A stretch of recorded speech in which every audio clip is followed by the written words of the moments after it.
Oh, man, I keep going on. There it is.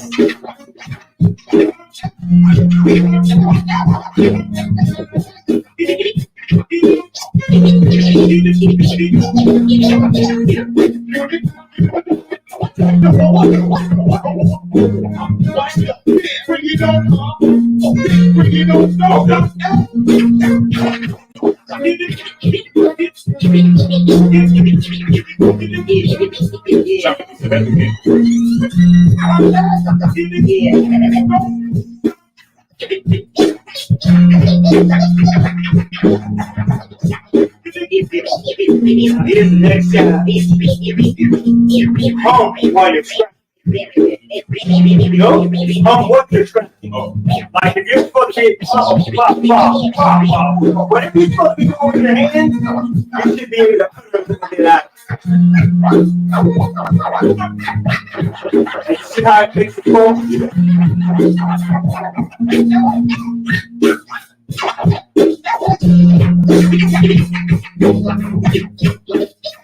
Baby scratch, you can't get it.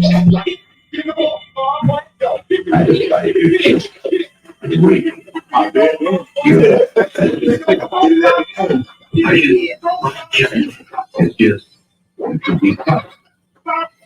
I've got a job here.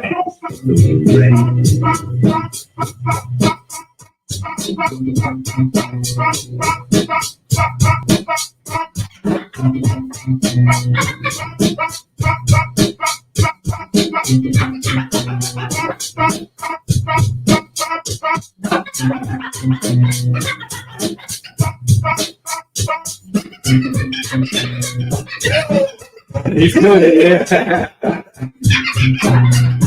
And the DJ named Dark over there scratching.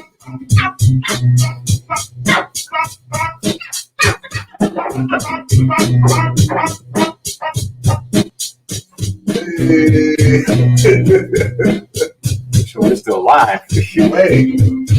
Got some, Oh, it's lucky. got some of this music might be copyrighted.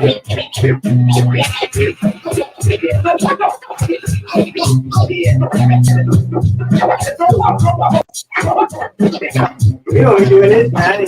Cheers.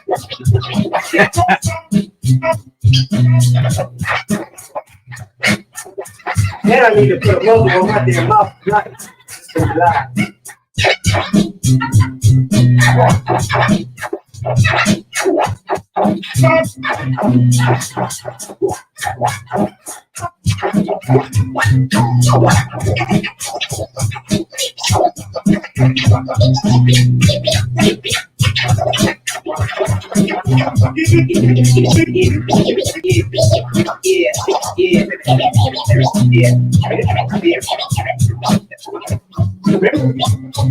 Even a loose scratch. Yeah, I paid for me at all.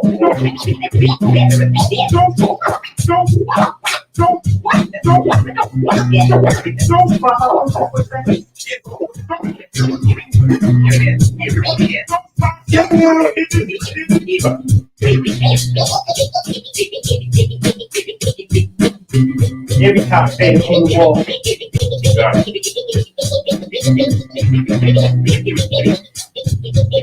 Yo, but Dave, if you turn on your camera and point it down at the thing, I can pull it up on the stream. I sent the link in the Discord.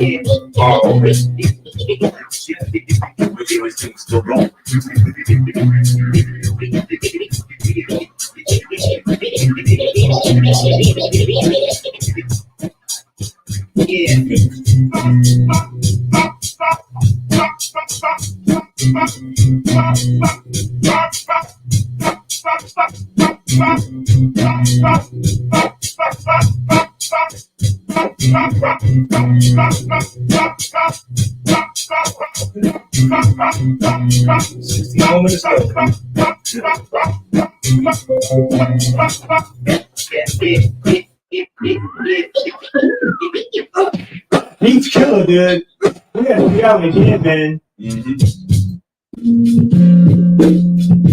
What? Man, we need a beer. Right, for the 7. No, it's not 8. Oh, I mean, I'm streaming now, but it's just like after Oh, the free I ruined it all and everything. Sorry, y'all. We'll put this on loop. We'll instead of putting that on, put on one of our albums. Even that. Yeah, because I don't want to get a copyright strike. Even that. Right here from the whole. Up Lucent Troupe Studios, whole goddamn fucking music. Now, While you're scratching, I don't think it's okay because we haven't been kicked off. I don't think, but I think it's just playing it raw. They might kick us off. playing Austin for No. If you were to play, the Wu-Tang. yeah, we know.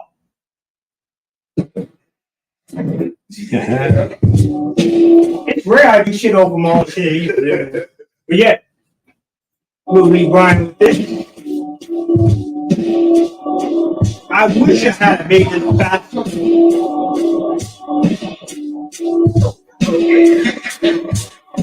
Which means on this, you gotta hit the right fast. It's like rap and you should be able to make that same.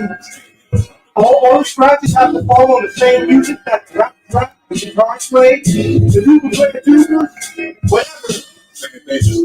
But if you don't know what to do with the fader, man, it's yeah, like once you learn the basics, you like it has to be off. Now on yours, this fader has a curve in it, and you're right. I can say where it's probably like yours, where if you went here, it doesn't come all the way on to here. But I have to sit. The phase is curved is just about here, because when we come back and we start doing all the transforms and stuff, if you transform scratch, now if you have a full curve on, or you transform, you have to be able to hit it and go all the way to the middle and go all the way back, right? But if you set the curve, now we can just do like that, and now it'll. I'm gonna give you that.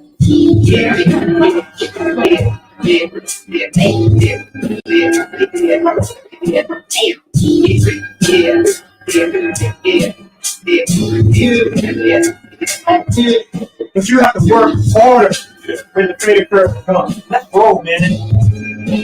Show yourself running. Self going. I'm the last. Hey, finish.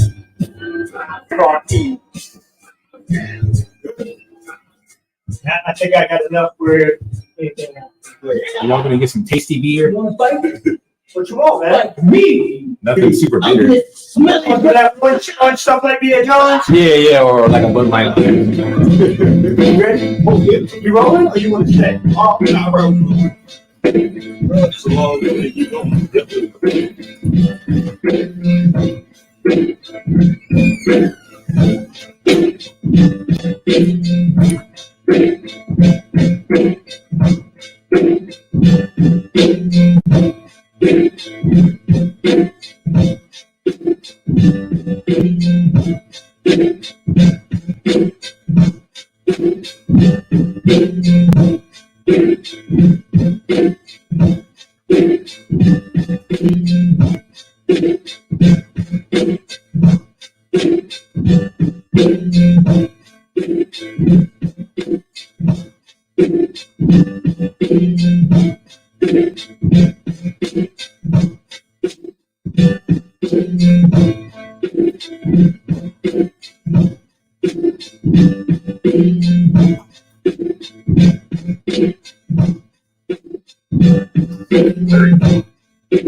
stand outside. Your baby check you up there.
Plans and sight, even on the next step. You see me talk with that is no good.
String bean, Rick James looking fool.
Get the Glow, Volume 1, Crimson Tiger, Art and Apparel, only on LucentStudiosRedBubble.com, featuring the one and only Shona, Yoga, Apollo, only on LucentStudiosRedBubble.com, LucentStudiosRedBubble.com.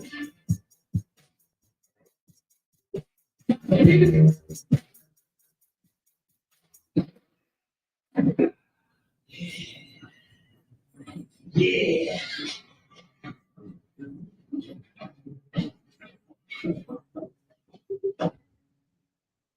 The sign outside says this here school is for instructions in the martial arts. So we thought we might get some lessons.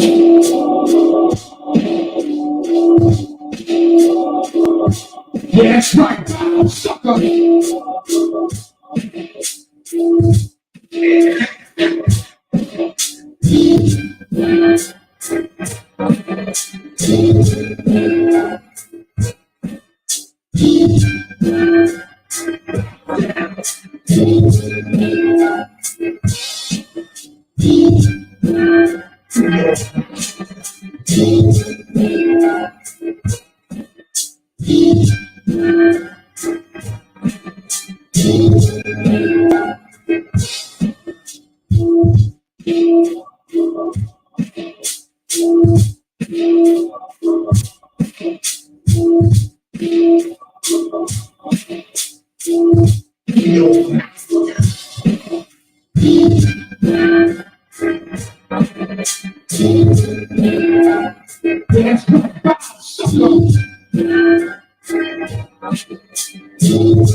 You wanna fight? Fight me, big, ugly, smelly breath.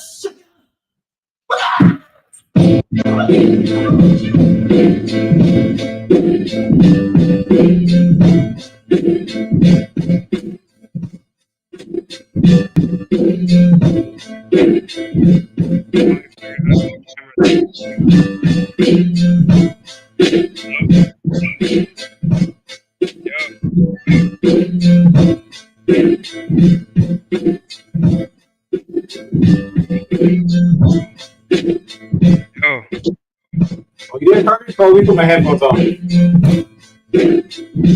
gonna go turn off Uncle Dave's music real quick.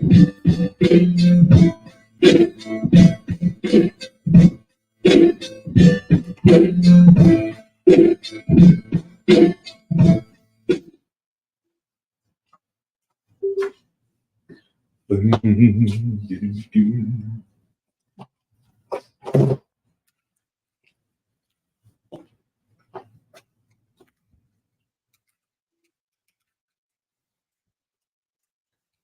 just a second, Kay. Let me get my headphones ready.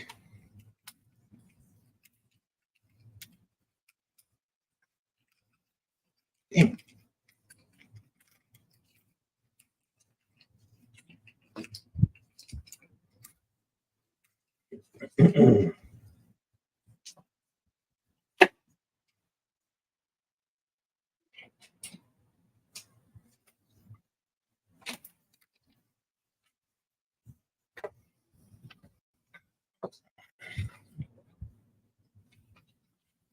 Hello? Yeah, can you hear me? Yeah, I can hear you. How do I sound? Is my audio coming in good? I mean, I can barely hear over the music, if that's what you mean. Well, the music isn't playing anymore. What are you talking about? Huh? Can you hear me? Yeah. Is my audio good? It sounds fine to me. All right. So sometimes I gotta change my settings to make sure the audio is good. That's Orlando and David coming back. Turn the light here. But yeah, I found the camera thing. I told you could do that camera thing, dude. You said what? I told you could do that camera thing. So what did you do? How did you get it to work? We should be able to do it. After I restarted my computer, my camera started showing up. Man. My camera has no output, right? So what I did is it still shows the camera, but it shows the camera like the exit symbol. But a lot of times in this, man, we overlay people over. quit I and just start, take a screenshot of what I'm doing. Wait. Walk me through it because you're saying a lot of stuff I don't understand. So what did you do? You disconnected your camera?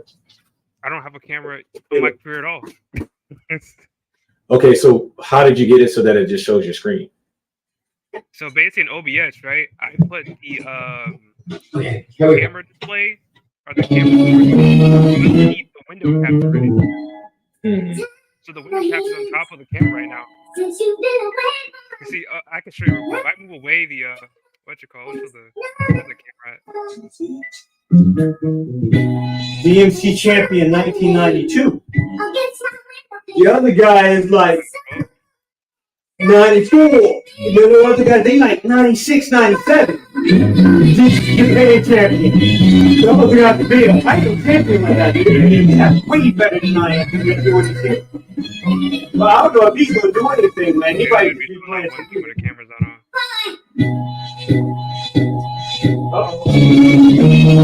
Just play. Did you make a virtual camera? All the girls see us. Look at this chick. Look at this car. All I say is, yo, mommy, I'm no good. I'm so good. Clap at your stomach, just so good.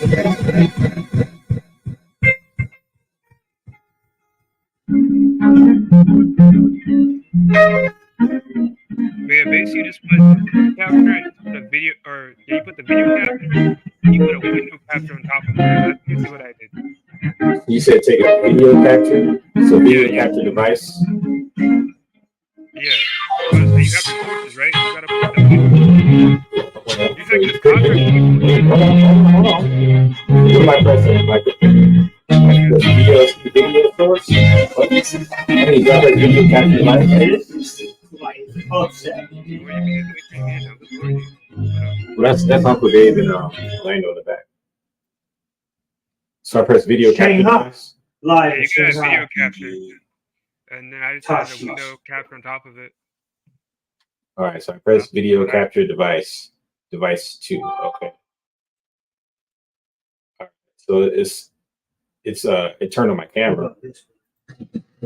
Yeah, whenever you can turn your camera, you can put some on top of it, right?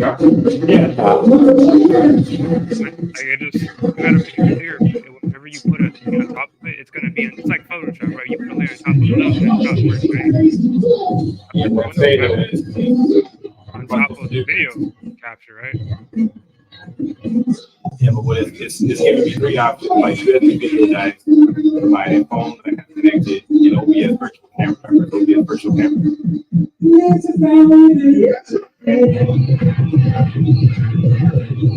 I'm not very good at explaining these. It's simple. You put the video capture underneath the window capture. You got two sources. You put camera in first. You put whatever you want to display on top of the camera because it's basically gonna show You your get the face idea. on your camera. You get the idea. I mean, these are the people, and it was. You put the layer above Fuck what you this guy. want to see over the camera. The camera's You ever heard of him? but you just have another layer on top of it. DJ so Honda. you're sharing your screen, you're showing that layer on top of your camera. Okay, so The guy that we played the video started with him. He started in Okinawa. You'll be over. DJ Honda makes the beats. And he did the cuts.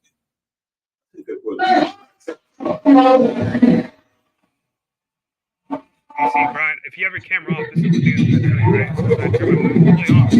You know, it's gonna go on top of you know what? Is your mic up here? it. I can turn my audio up. Hold on.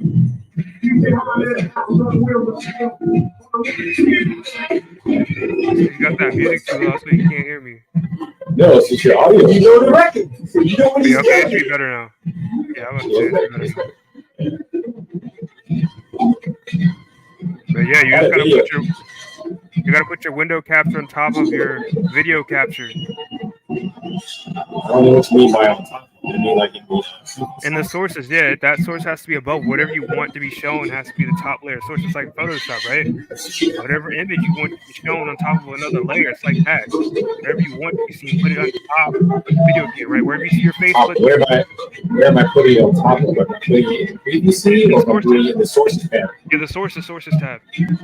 Okay, so basically I have to create a video capture for it first, right? Yeah. I mean, you don't need to have a camera, because what's going to happen, you don't have a camera, you see this little thing that's showing on my screen right now? Because I don't have a camera, that's what OBS is going to show, right? But I do have a camera. You still should see your face. It should be, Well, I've it never should met show him. your face, right? And you just put whatever media you talk But the other guy. No, he's from Okinawa. That's where I was stationed for 5 years. Okay. And he went to high school with my friend's wife. China. That's why I didn't meet him because I was. Okay, I think I see what you mean. So I got him and I was my so they would immediately. I have my don't make these mistakes. virtual camera in the preview scene. What you're saying is I have to make right. I had new thing, and that's window capture, right? Yeah, you just put it on top of your face or whatever. Man, you're loud now. You're like super loud now. Let me turn you down. Brian, you trying to Music, get big? No, it's not the music. Your voice is like extremely loud to the point where it's hurt my ears. I gotta turn you down. Hold on. You're the one that wanted to give him like. Oh, thank you. Appreciate it. Bro, you were the one that said that. We got another one over here for you, but I don't know if No, that's cool. you're making me happy here. Oh wow. Okay. Hold on. Let me turn you down again. My Can I turn my audio down? Let me see if this is real or not. Oh, well, you know. Because I had to sit this. Does it You have know you can do it. cinnamon taste to it? Yeah, you down. It does. Yeah, you're up like 200. Yeah, Put it down. it's probably like we call it that Ooh, that's smooth. mhm. I don't know if it has any alcohol in it. It's kind of warm, but you know, I was drunk, so. This is shit. Yeah, we'll send this shit.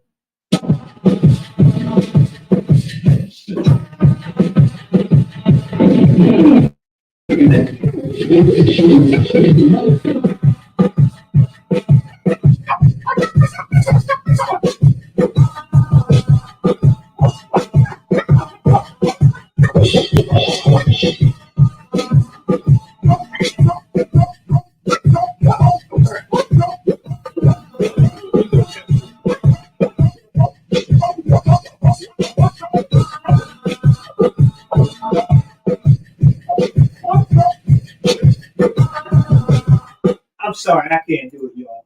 What's up? I can't listen to this music It's in practice. You can't? Nah, man, because I heard it too many goddamn Oh, I times. got you. I heard it. I'm sorry. Yo, fucking shortcut with the Russia and fuck them motherfuckers. Oh, man.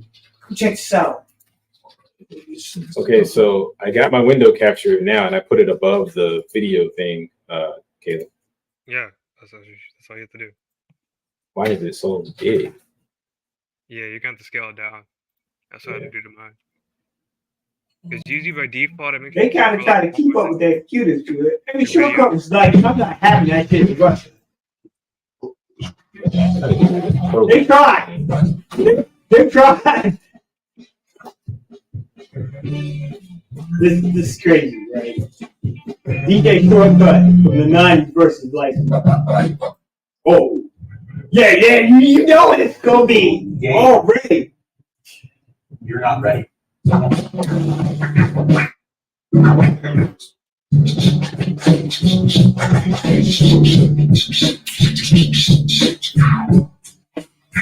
I think this. All right, so now what I do now, I got it in here.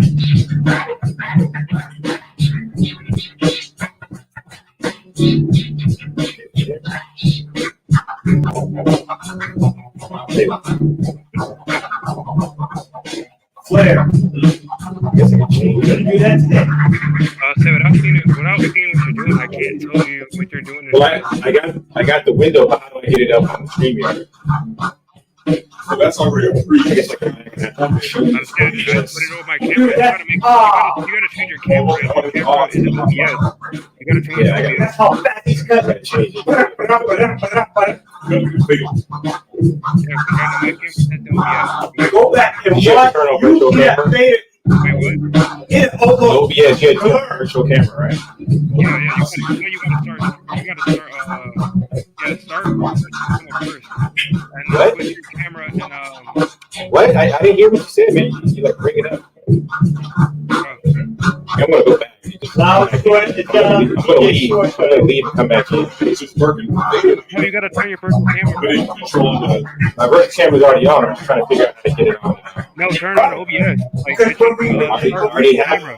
already have it on OBS. I'm trying to get it inside. when we start working on transforms, then we gotta have song. But I think I got to back out of StreamYard to do it, to change my camera. So if I'm just saying my name, Austin, I there. think. I'll use play around with it. Some believe the stage. But when I do it, I have to move your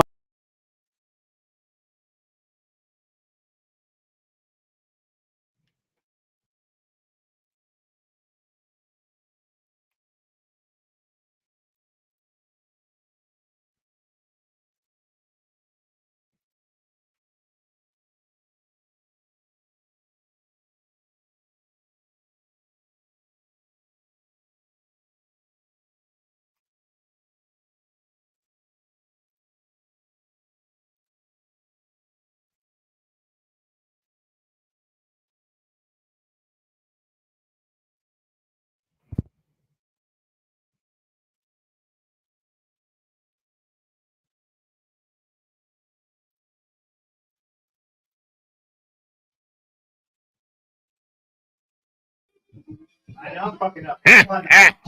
Thanks, Caleb. Yeah, I told you there was a way to do it. I kept trying to tell you last time, man. Drink some of this.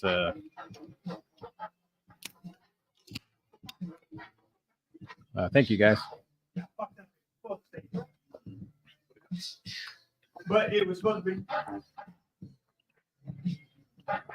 I'm still used to the actual big turntable where my hand would actually be out here doing Look at it. alcohol content in This this is thing. like a guitar player learning to play ukulele. 3.2%. Where I'm used to strumming out here, now I gotta learn how to do it here. But Mhm. it's close. Sounds like too much. 3.2% isn't a lot of alcohol, is it? Alcohol content? The alcohol content is 3.2%. That's not a lot, is it? It's like 12. Yeah, I thought so. Yeah. Because I drank a twisted tea once, and it was like 10, I didn't realize it was that much. Yeah, it got me. Yeah, I was like, holy crap. Mm-hmm.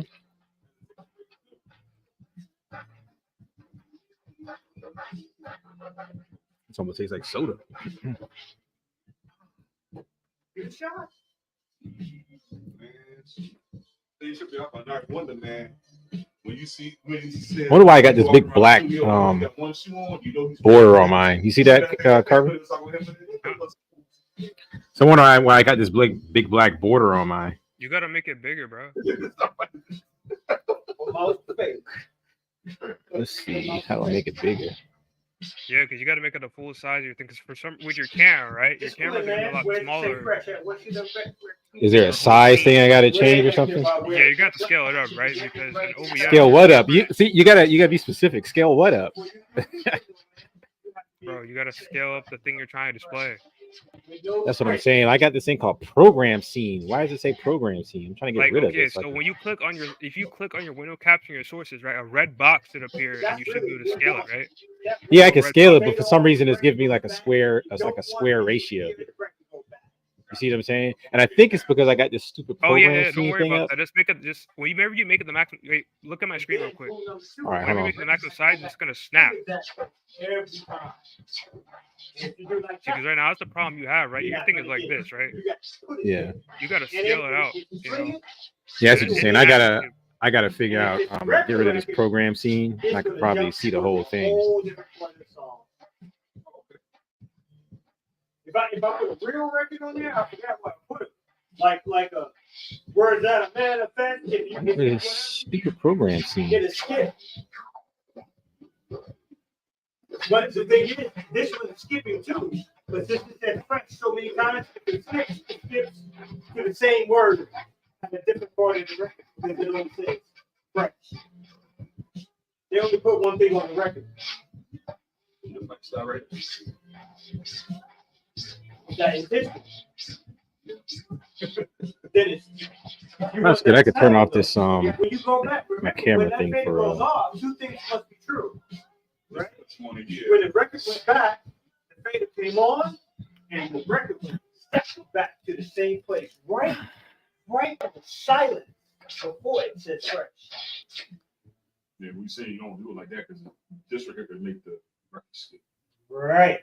So let's try again. So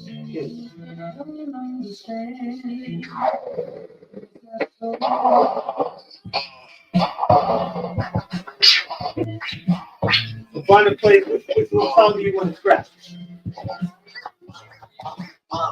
That one? Now where does that sound stop in the record? And let me hear the silence before it starts. Where's the silence? Put the fader on, and you should be able to scratch it and not hear anything. the program scene, so I can't see the full thing. Now, fader off first, bring it back. Now turn it, and before you let it go, you got to turn the fader on. Oh, okay. Because you know what I've been doing sometimes? If I have it off, go here, and then I try to put it off. Okay. That says that scratch up wrong though. Yeah. Right.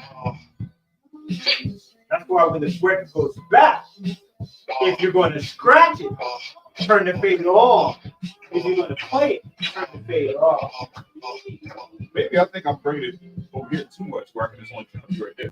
That's what kind of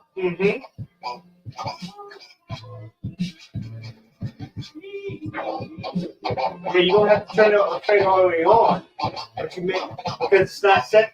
The volume comes completely on as soon as you touch it. But that fader must go completely off. If you will not fade, Man, how do I get rid of this stupid program scene? OBS program scene. you see how you're doing the record and it ain't making no. If it doesn't touch the wall, it's not going to transform. That's what it is too. I'm just trying not to shoot to mine. I don't want to break it, so it's like I'm hitting it hard. There's a technique where you rest with your hand against the fader off. Okay. You lightly rest. You don't push hard. Yeah. You lightly rest. And you push it on. Wow. So like this. Studio mode, untick. But your natural position is pushing off like that. And you tap it off. There we go. But I since had it it's in like studio a mode.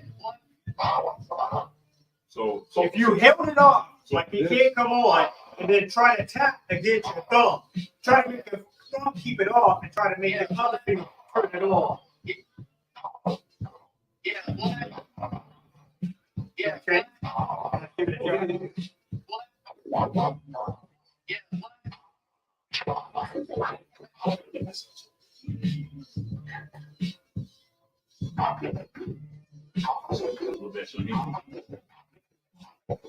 Okay.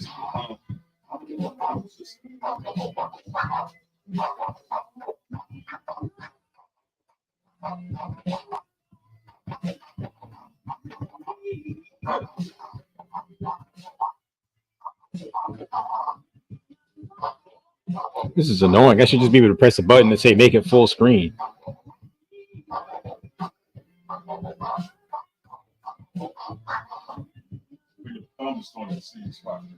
I'm holding it off, and I'm trying to defeat my thumb with my other finger. Oh, okay. It's like my wrist and everything makes the fader want to go off. You got a little bit of resistance to it, just enough. Right. I gotta resist it Super coming annoying. on just a little bit. And that resistance has to stay there on that fader. Well, it won't. I think I almost got it. Sing the tune, and I'll scratch it. What you want me to scratch over this, and I'll try to do it.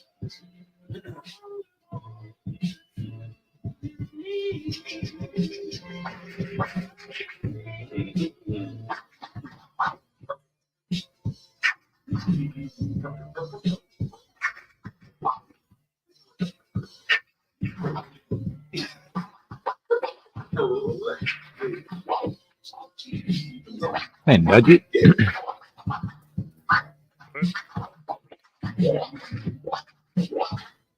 Now it's like you got more, not too much thumb holding it. Because I switched scratch. So rule change. Now I'm scratching. Okay, so you're gonna put that Sometimes I'm scratching. You're gonna put a scene. Are you gonna put that in the scene? So I can do the Oh, for verse. this? No, I'm not putting the scene. I just have to submit it to the contest or whatever. So, I don't need a scene. At least not for this one. For the next night, I can do a scene.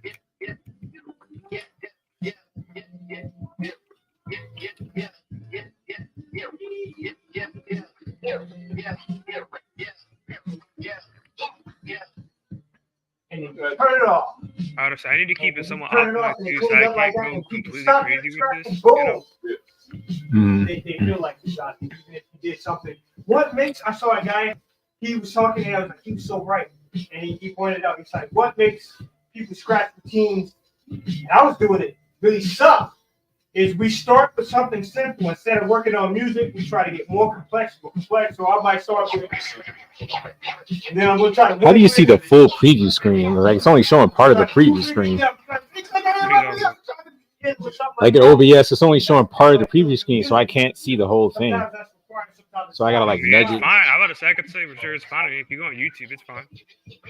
Yeah, because I'm kind of messing around with it, but in actual OBS, how do I see the entire preview screen? It's so annoying. For me, it works. I don't know about you. That one, I Yeah, don't it's know, like because it's almost like it's fine zoomed for me. in. I don't know, dude, because it's fine for me on my end. So with that one, I can't help you with that one, dude. I'm talking about in OBS, not what it's actually showing. Like I said, it's fine on my end, right? Never mind, Caleb. You're not listening to me. You see what turn the finger off though? It's so much. It didn't matter. I mean, as long as it's working, I was just curious, so I could, if I ever have that problem again, I could just go full screen. To drive Fix it. that That sound like the scratch distance.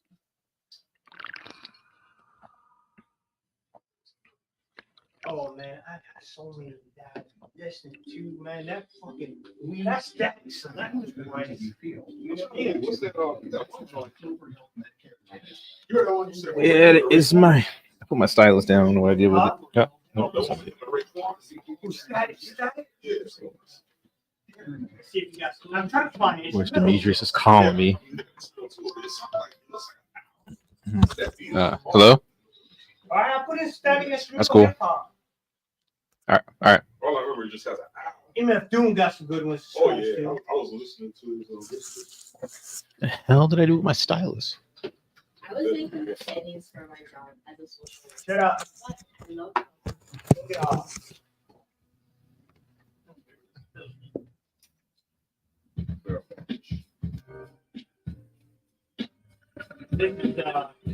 This is like,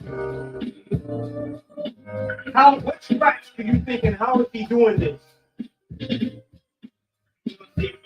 Figure out this stuff. Dude, what the? Why is my spoon brush not working?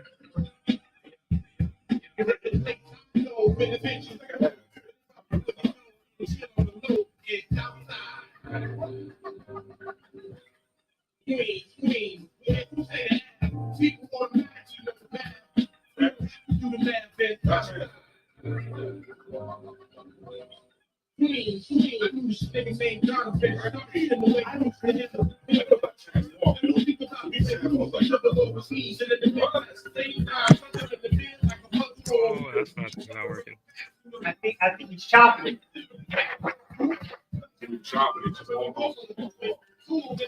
A chop is we gotta push the record. We gotta push the record forward and turn the fade on at the same time. But there's a combination he's doing where he's chop, scribble,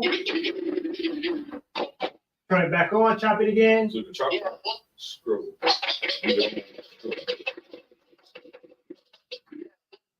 But I'm not as good as he is at doing that particular scratch.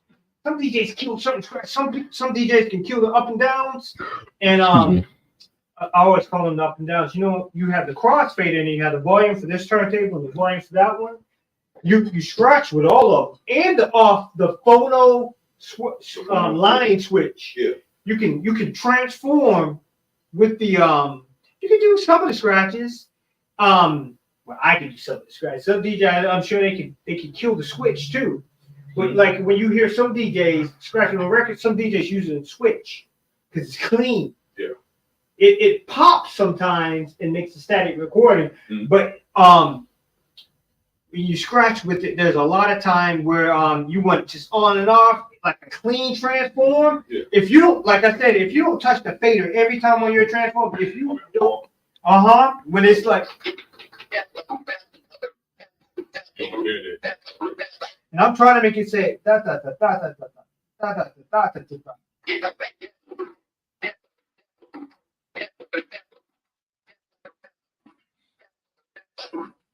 Right? To get that sound every time, I have to make sure if I miss that fader, doesn't touch that wall one time.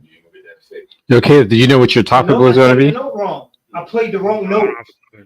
It's more like it's not topic even at all. You never have wrong note. I missed the There's string. nothing you want to talk about. When you pluck the guitar, My friend Mike might come on, and he's going to talk a little bit about Unity. Unity's That's in a what rough it sounds spot right now. So I gotta get it right. Huh? Unity's in a rough spot right now. Yeah. Thing doing this, brother.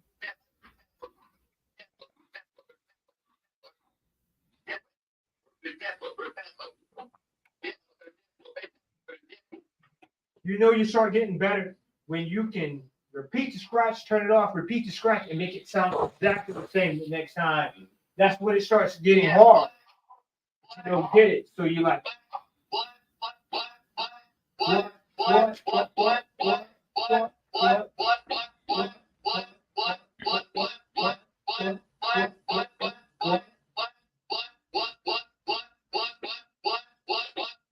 you should be able to make the rhythm with the turntable. Right. If there was no music, you got to be able to make the rhythm part. Yeah.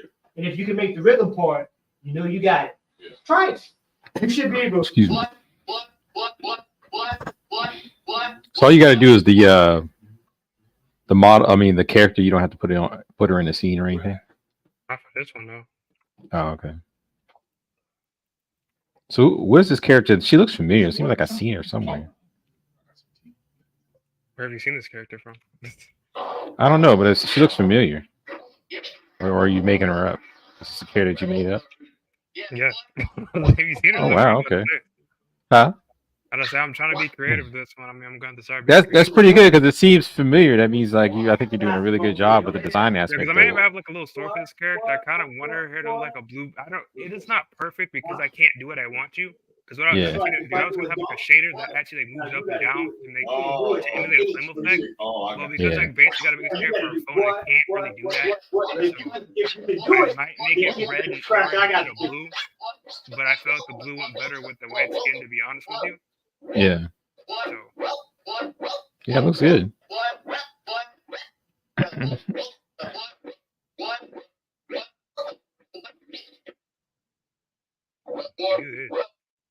Are you gonna put her in an interesting and cool pose at least?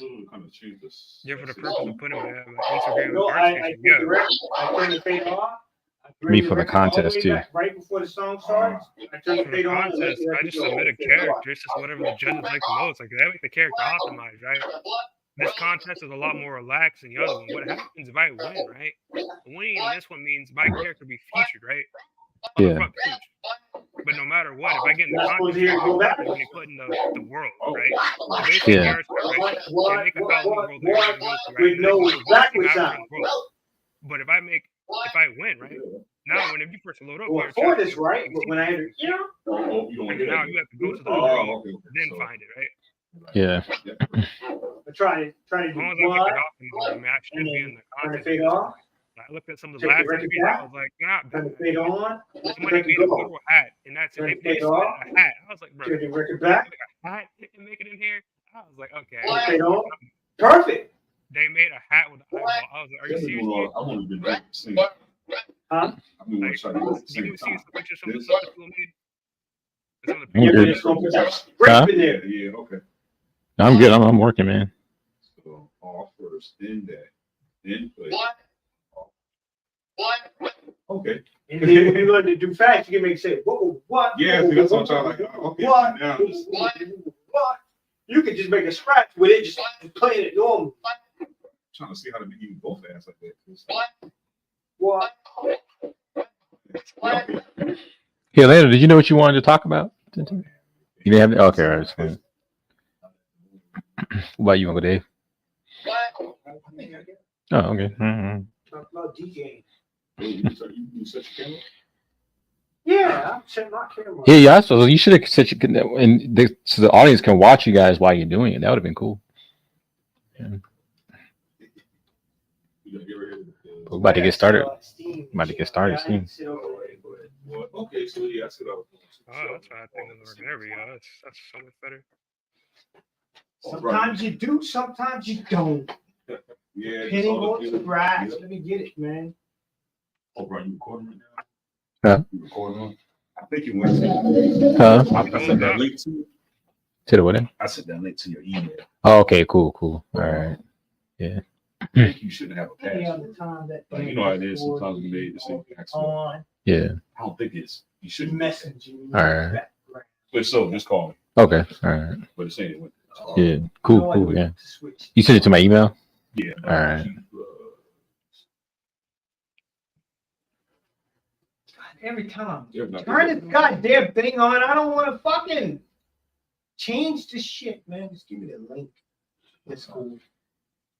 Just give me the link. Give me the link. All right, where's the podcast? Podcast, WIP. Nope. On Discord, I sent the link to the stream.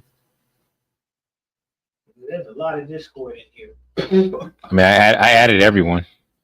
Yeah, in the Lucent studio. The general- direct messages. The general chat. Okay.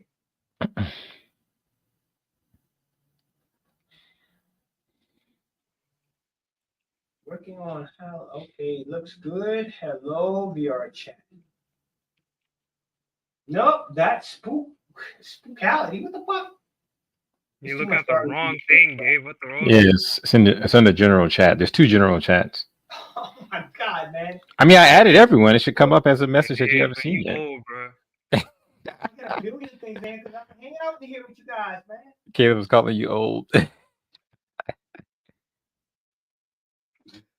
See? They call me old too. See? They call me old too. That's why you're still a virgin.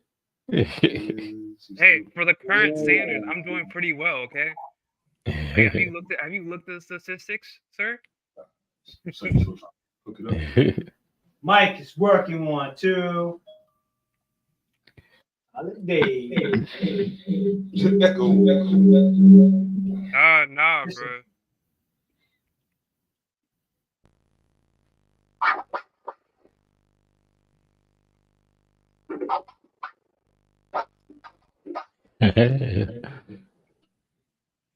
You might want to put your headphones in. Yeah, please do. Yeah, let me get on here and bust Caleb in his head. Go ahead and try.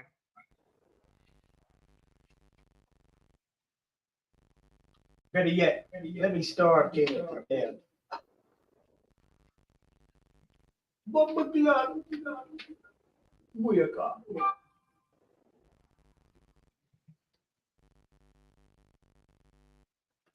Forgive me if I be over here rocking out.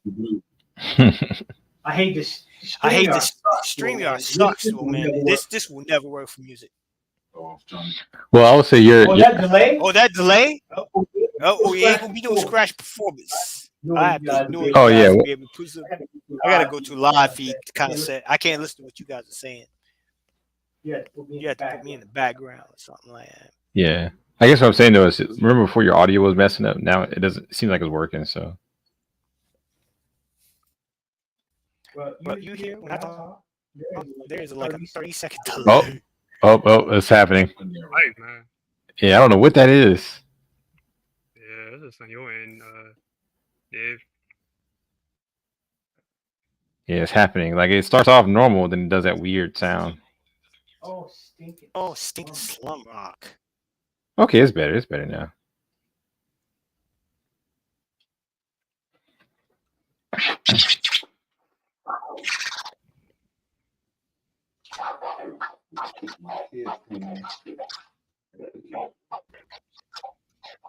But yeah, we won't be able to meet up this Saturday because I gotta go to a family reunion.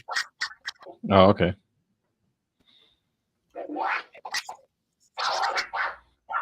I'll be free next Saturday. All right. Yeah, you got to like be able to like connect it. Can you connect the audio source to that or something? Yeah, I gotta get my audio source. Yeah. Help me out, Orlando. Man. I'm supposed to be able to use my phone.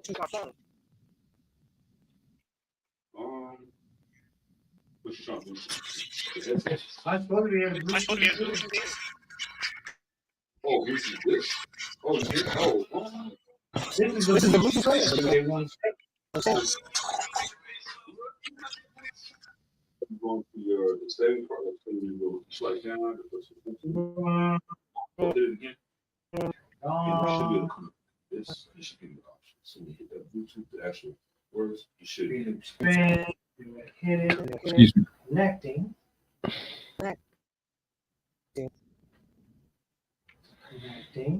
Connecting. What are you doing? I need to turn it up.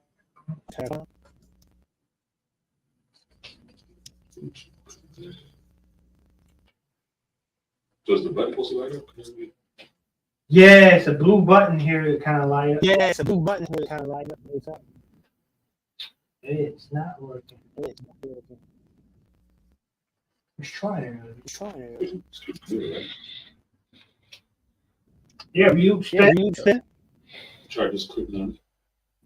Now it says connecting, so try maybe it's trying to start it. Maybe not try. Okay. I hit the right button. Let's stop it. Excuse me, so Bluetooth, right? Yep, Bluetooth. Pairing. It should say. Bluetooth pairing. But usually this button is blue and flashing when it's ready to pair. And for some reason, I think it's blue. Turn everything on.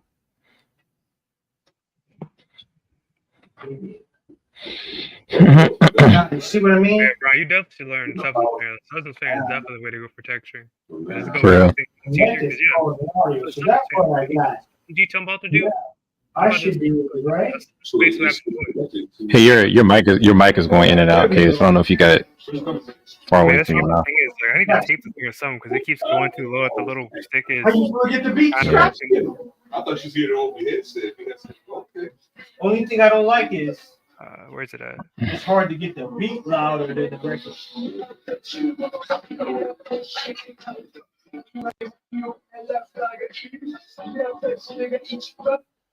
Man. I'll be right back. If you looked at the general and the voice chat general on Discord, you'll see what I'm talking about. Like how you can just kind of add textures in. You can turn on your sculpt data, like where the shadows would be. You can just turn that to a texture, basically. That's basically what they do for like most older teams. You see where they have like sculpted wrinkles or whatever. They texture that to make it look like there's a wrinkle there. I don't know if they use substance pair. I don't know, but that's basically what they do back in the day because they couldn't just subdivide their model. They had poly count limits, right? So they just made the textures look like wrinkles and extra detail. What's John the non-back?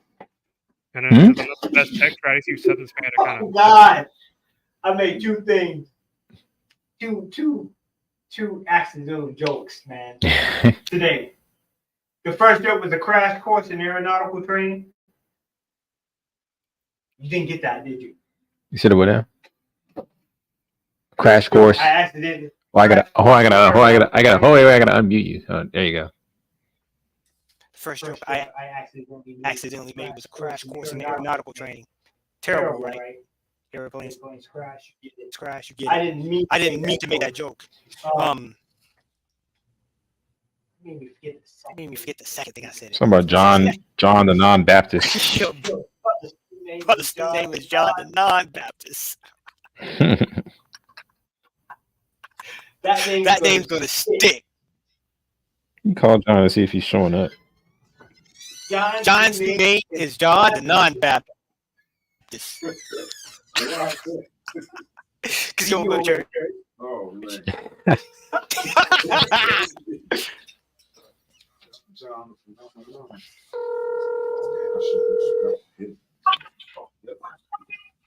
Hello? Hey, John, you gonna be part of the podcast tonight? He's already here, man. I just. Oh, okay. Yeah, I'm sorry, I didn't see you. John, did you? Oh, I'm so sorry, John. I didn't know we was clowning you without you here. Say what? Hey, it's Mike. I didn't know we was clowning you, John, without Hey, Mike. you here. Mike. How y'all fellas doing, man? Pretty good. Oh, Pretty wow. Oh, Anyway, John, your name is John the non-Baptist. Because you're gonna go to church. Is anybody else's audio like flickering? Mine's is like doing this flickering thing. Nah. Mine's pretty good. Dave's, flickering? yeah, Dave's kind of glitching out a little bit. Yeah, I guess it just depends on who's speaking. Yeah, Whatever. Yeah, you actually sound good, Mike. It's Uncle Dave that be sounding horrible. He has a bad Say something, Uncle Dave. I have I'm about to say. computer there. Yeah, I'm about to say. Do you have any backup mics you can give Dave? Dave doesn't sound great coming through my end either. Yeah. Like, John, do you have any backup? Yeah, that's mics what you can I give think John? that's what I heard a minute ago. It's like I can Said, hear do I I can hear you, but it's like crackling. It's not Mike. Are you? Yeah, It's just not my give job Dave. every day, man. It's His headset's been horrible for the last. Oh, couple okay. podcasts. Hey, Carbon X, I We didn't. started doing this stuff on web, online. Yeah, do you have any backup headsets you can give Dave? Because his headset's been Not a headset. the last couple podcasts. Problem, it's a cheap company. Man, your mic is dry. All right, guys. All right, guys. One at a time, guys. One at a time. One at a time. With Dave talking, I can't hear anything. This is that No you. offense. Do you have any backup mics or anything you can give him, John? That's what I'm asking. All right. As soon as Orlando gets back, No. well, we can hear you. It's just messed Now, you up. want me to use this every day? Just finish using it. I worked yesterday. No problem. Yeah, we know it's your lame computer, Uncle Dave. We know. Let's keep saying We get it. give it a mic. We get it. We get it. I mean, it's not as bad as it was last time. We just got to. I mean, it could be the headset Take too. turns. You never know. As soon as Orlando gets set up, we'll get started because I know Mike. Caleb needs to buy me Got, a new computer. That's what needs to happen. I'll buy you new headsets. I ain't buying you no computer, bro. What the world? You need either way. Caleb, you It's definitely your headset. looking to move out, man? We're gonna talk Wait, about it what? later. You looking to find an apartment? You need a roommate? No, he about to move out? No. We know somebody who is. I mean, I might. I mean, what the hell let me say at him? I mean, he's like I said, I'm going to college. I mean, I'm about to, if I go back to 3D frame, he's letting me. Hey, stay home. Oh, he's kicked out, yeah. You gotta stay here, man. Yeah, but Caleb, you loud, man. I gotta turn you down, Caleb. I gotta turn you down. Anyway, let me take a break. He's like, I don't know, man. Mixed board. Really, that's what we need. We have a single mixed board. All three of our mics are plugged into one board, and we jack into one, whichever is fastest computer. That was online. And then we just use the faders. The up and downs was actually mixing to control it. So it's like I can hear. It's like I can hear Dave talking like twice. It's like I can hear. Yeah. Yeah, it's the same. Are you guys like in the same room or something? Yeah, we are. We are. Oh, okay. All right. That makes sense now. Okay, got it. Yeah. All right, Landy, you ready? I think so. All right, cool. We can go ahead and get started here. All right, welcome back, everybody. Hey, before we start, does anyone else? Does it sound like Brian is like really loud? Do I need to turn myself down? Nah, it sounds regular. The only thing I hear is like the echoing from Dave. Oh, okay. Yeah, you just sound real loud in my headphones. Yeah, I'm trying to. I'm gonna just turn the volume down on mine. Let me see if I can turn it down. By the way, John, man, how's the family, man? Oh man, they're good. But boy, it's a lot of work. Oh yeah. I'm sweating right now. You can't tell, but I'm sweating. It was so much work to get her like fed, clean, bathed, and in the bed by 8 o'clock. And most of the time I can't do it. But tonight I was just like, because I haven't. Matter of fact, I was just at Mom's house and I was telling Mom, I was like, I have not seen Brian or Dave in like, I don't know, a week or 2 weeks. I have not seen Orlando in like 3 or 4 weeks. I haven't seen Caleb in like 2 or 3 weeks. I was like, but she was like, y'all were going out tomorrow to go see a play. Yeah, it's a play about Robert Smalls. Right. So I was just like, okay, whatever I got to do tonight to get on, I was going to do. So her bath was real short because usually I let her soak and play around. I was like, not tonight. I was like, you about to get washed. I'm about to brush your teeth, and you're done. I'm about to stick you in your room. Y'all probably can't hear, but she's just going off in there right now. I hear a little something in the background. Yeah. But I'm gonna just let her chill. But the boys is doing good too. I dropped Jeremiah off at Mom's house. He said he wants to stay over there tonight. Carter came over. I helped him put a spoiler in his car because he's all into cars now. Yeah. I was helping him put stuff together on his car. But they're doing good. How about yours, man?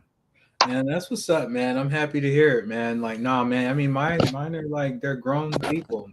Kyla's like second year in college now. Wow, that's crazy. Mikey's, I know. Yeah, it's like what is this? God, this is really bad. This is 2023, so she is 22. Yeah. Yeah, like she would be 21 and he's 22. My son. So yeah, man. Yeah, no, I mean, those days for me, unless I don't know, Jamila and I have another child, man. Like I remember him. Sometimes I remember him fondly. Like I remember the like younger like ages. Like those are great, but when they start getting older, then it's more like you're a grown person and you kind of annoy me. Yeah, I mean, we're kind of. I mean, it's true though. It's like we're in a transition, but we're not because we have the 2-year-old. Well, actually, she's about to be 3 on on the 12th of October. So we're like in a transition when it comes to like Carter and kind of Jeremiah, but we're still in the super early baby phase too. So it's it's an experience. It's very costly too. Oh yeah, man. Very Remember that. endeavor. Uh, Here's something that should give you some peace though. It only becomes more expensive as they get older. yeah, who you telling? I mean, good And you're lord, gonna man. start having phone bills. I still pay my daughter's phone bill. I've been paying her phone bill since she was like 10. So Right. it's I like mean, yeah, all of them. I it's mean, just gonna keep compounding. yeah. I mean, I still pretty much pay everything. I mean, I I ain't swore gonna up, say when I was 18. I swore up and down I was gonna make Carter, and I will. It's just this year because I was gonna start making him pay something this year, but technically it's still his. Well, it's not technically. It's still his senior year in high school, even though he's already finished with all his classes. So he only takes one class. He's out of school by like 11:30. He only has auto tech, and that's through the career school. Uh, so technically he could have graduated last year, but he said he wanted the senior experience. So I was just like, all right, whatever, you know what I'm saying? And I couldn't really say much. Well, I could say whatever I want, but in my mind, I couldn't really say much because my dad didn't make me pay anything while I was still in school. He didn't start making me pay until after I graduated. So I was just like, okay, I guess I'll give you a stay of execution. So I'm still paying everything. And then of course he had to get an RSX, which is a sports car, Type S. On top of that, so the insurance is high because he's only Wait a minute, man. Necessities are necessities. You want to go get a sports car, you're going half on the insurance. right. I'm Well, just being real with you. I mean, yes, don't get me wrong. I hear you, Mike. I hear you. But you're going half on that, buddy. You're a grown. Yeah, You're you know, damn near a grown man. You're going half on that, buddy. You're gonna start. like I said, I gave him a stay of execution because I was there at one point. I was there at one Mighty point. Too. kind I of. wanted that sports car, even though my dad said not to get it. And I remember when he first was telling me about getting it, I was just like, I don't know if you should do it. But then I had to automatically go back. I was like, nope. When I was 17, that's exactly what I wanted to. I was just like, why am I even going to fight this? I was like, you want a sports car? I was like, you want a sports car? And I got to give him credit. He could have graduated early. He put the work in 10th and 11th grade and made sure he was taking extra classes, some college classes. And now, granted, I had to like stay on him just to get it done, but he got it done. So it's kind of like an early graduation gift. So I was just like, all right, you want to go get an RSX? I get you an RSX or whatever. And then his his dad is kind of flaky, and his dad told him that he was going to do some stuff and it didn't really pan out. So I was just like, all right, I got you on this one. But I told him that's it. That's it. Like I bought the car.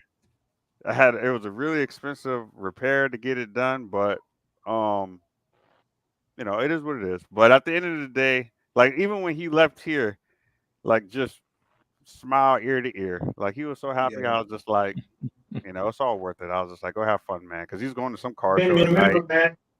Man. So, but next year that'll be a whole different thing. When he turns 18, I'm like, all right, I'm gonna sign the car over to him. Like, it's yours. It's yours. You gotta pay the. I was like, you gotta pay the taxes. You gotta pay your own insurance. So when he turns 18, it'll be all on him. But for this last year, because technically he's not an adult yet, so he can't even he can't even register the car even if he wanted to. Like he would need an adult to do it. But once he turns 18, it's all on him. So he can have his year and he's having fun and it's all good. Yeah, it's different for girls. I got Kyla a car. I got Kyla a car last year, and it was, it's just different. They don't really care on the same level. They want something that's decent that'll get them around or whatever. I mean, it was still a chunk of cash. I mean, this is like still quote unquote pandemic era, and it was so difficult finding a used car. Because I'm sorry, I'm not buying a brand new car for like a 20-year-old. Oh no! Oh no! Now, granted, I spent. Well, it wasn't. But we spent way more than what we intended to spend. That's for sure.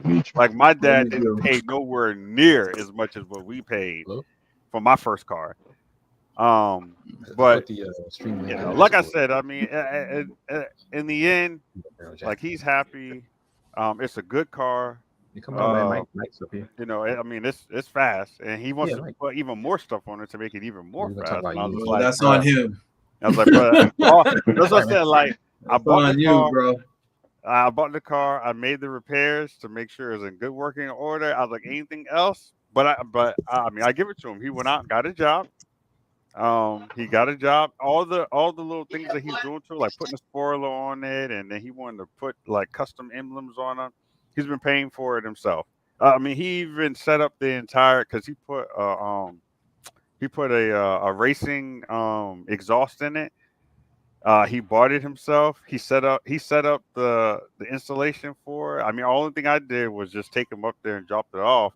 And I was even telling Jesse, I was like, there was a moment when I was sitting there with them at Show Zone, and I was just looking at some stuff, but he was over there talking to the guy. Because I be telling, I always tell both of them, especially Jeremiah, because Jeremiah's kind of soft. But I always tell both of them, you know, when you're speaking, I was like, you need to have your head up. I was like, you need to be up straight. I was like, you know. You need to assert yourself. You know what I'm saying? Like, especially if you're talking about business. So, like, when he was in there talking to the guy, and he was just like, "Yes, like this is what y'all said. You know, this is my budget. You know." But I wasn't doing anything. I wasn't talking for him or whatever. He's negotiated his own price with the guy, and then I was sitting over there. I was just like, "Yes, you have become a man." So I was like, okay, I'm kind of proud of him. Like, but he set up that whole thing by himself. So how's Jeremiah doing in the martial arts class? He's getting better. He's getting better. He's a hot mess, man. Jeremiah is a hot mess. Like he's just a hot mess, man. Like you know what sucks, because I remember when me and his mom first broke up, I wanted to get full custody of him so bad, but I knew it was going to be a fight, and I just didn't think it was worth it for his well-being. But what I feared back then, I'm starting to see now, because you can tell because over there's no real good men for him to be around, and all the men on that side, they're all terrible. You know what I'm saying? They're all like, her dad is terrible, her brother is terrible. All the men that his grandmother has had in their lives is terrible. So there was really no good men over there for him to look at. So the only time he gets any type of good example is when he's over here with us. But during that time period, I was still kind of working my way up to get paid a decent amount. So I was working a lot. I wasn't at home nowhere near as much as I am now, like with Zoe.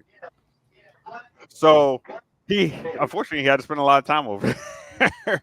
But I remember I used to always tell him back then, I was like, man, y'all being too soft to him. I was just like, and every time it's like this, it's like you're fighting a battle, because I know what is required to like raise a boy. Like, I understand it. Like, it's not just like, okay, disciplining him. It's getting him. I'm trying to get him prepared to be out there in the real world. And Jeremiah, naturally, he has like he has a great heart. Like, he cares about everyone. He doesn't even understand. That'll get you messed up in the game. Yeah, like he doesn't even understand like when someone's being sarcastic. Like, he's literally that. Like, someone said something, especially if it says something about him or about anybody else, or like that he cares about, like his family or whatever like that, he starts freaking out, and we're like, bro, we just joking around.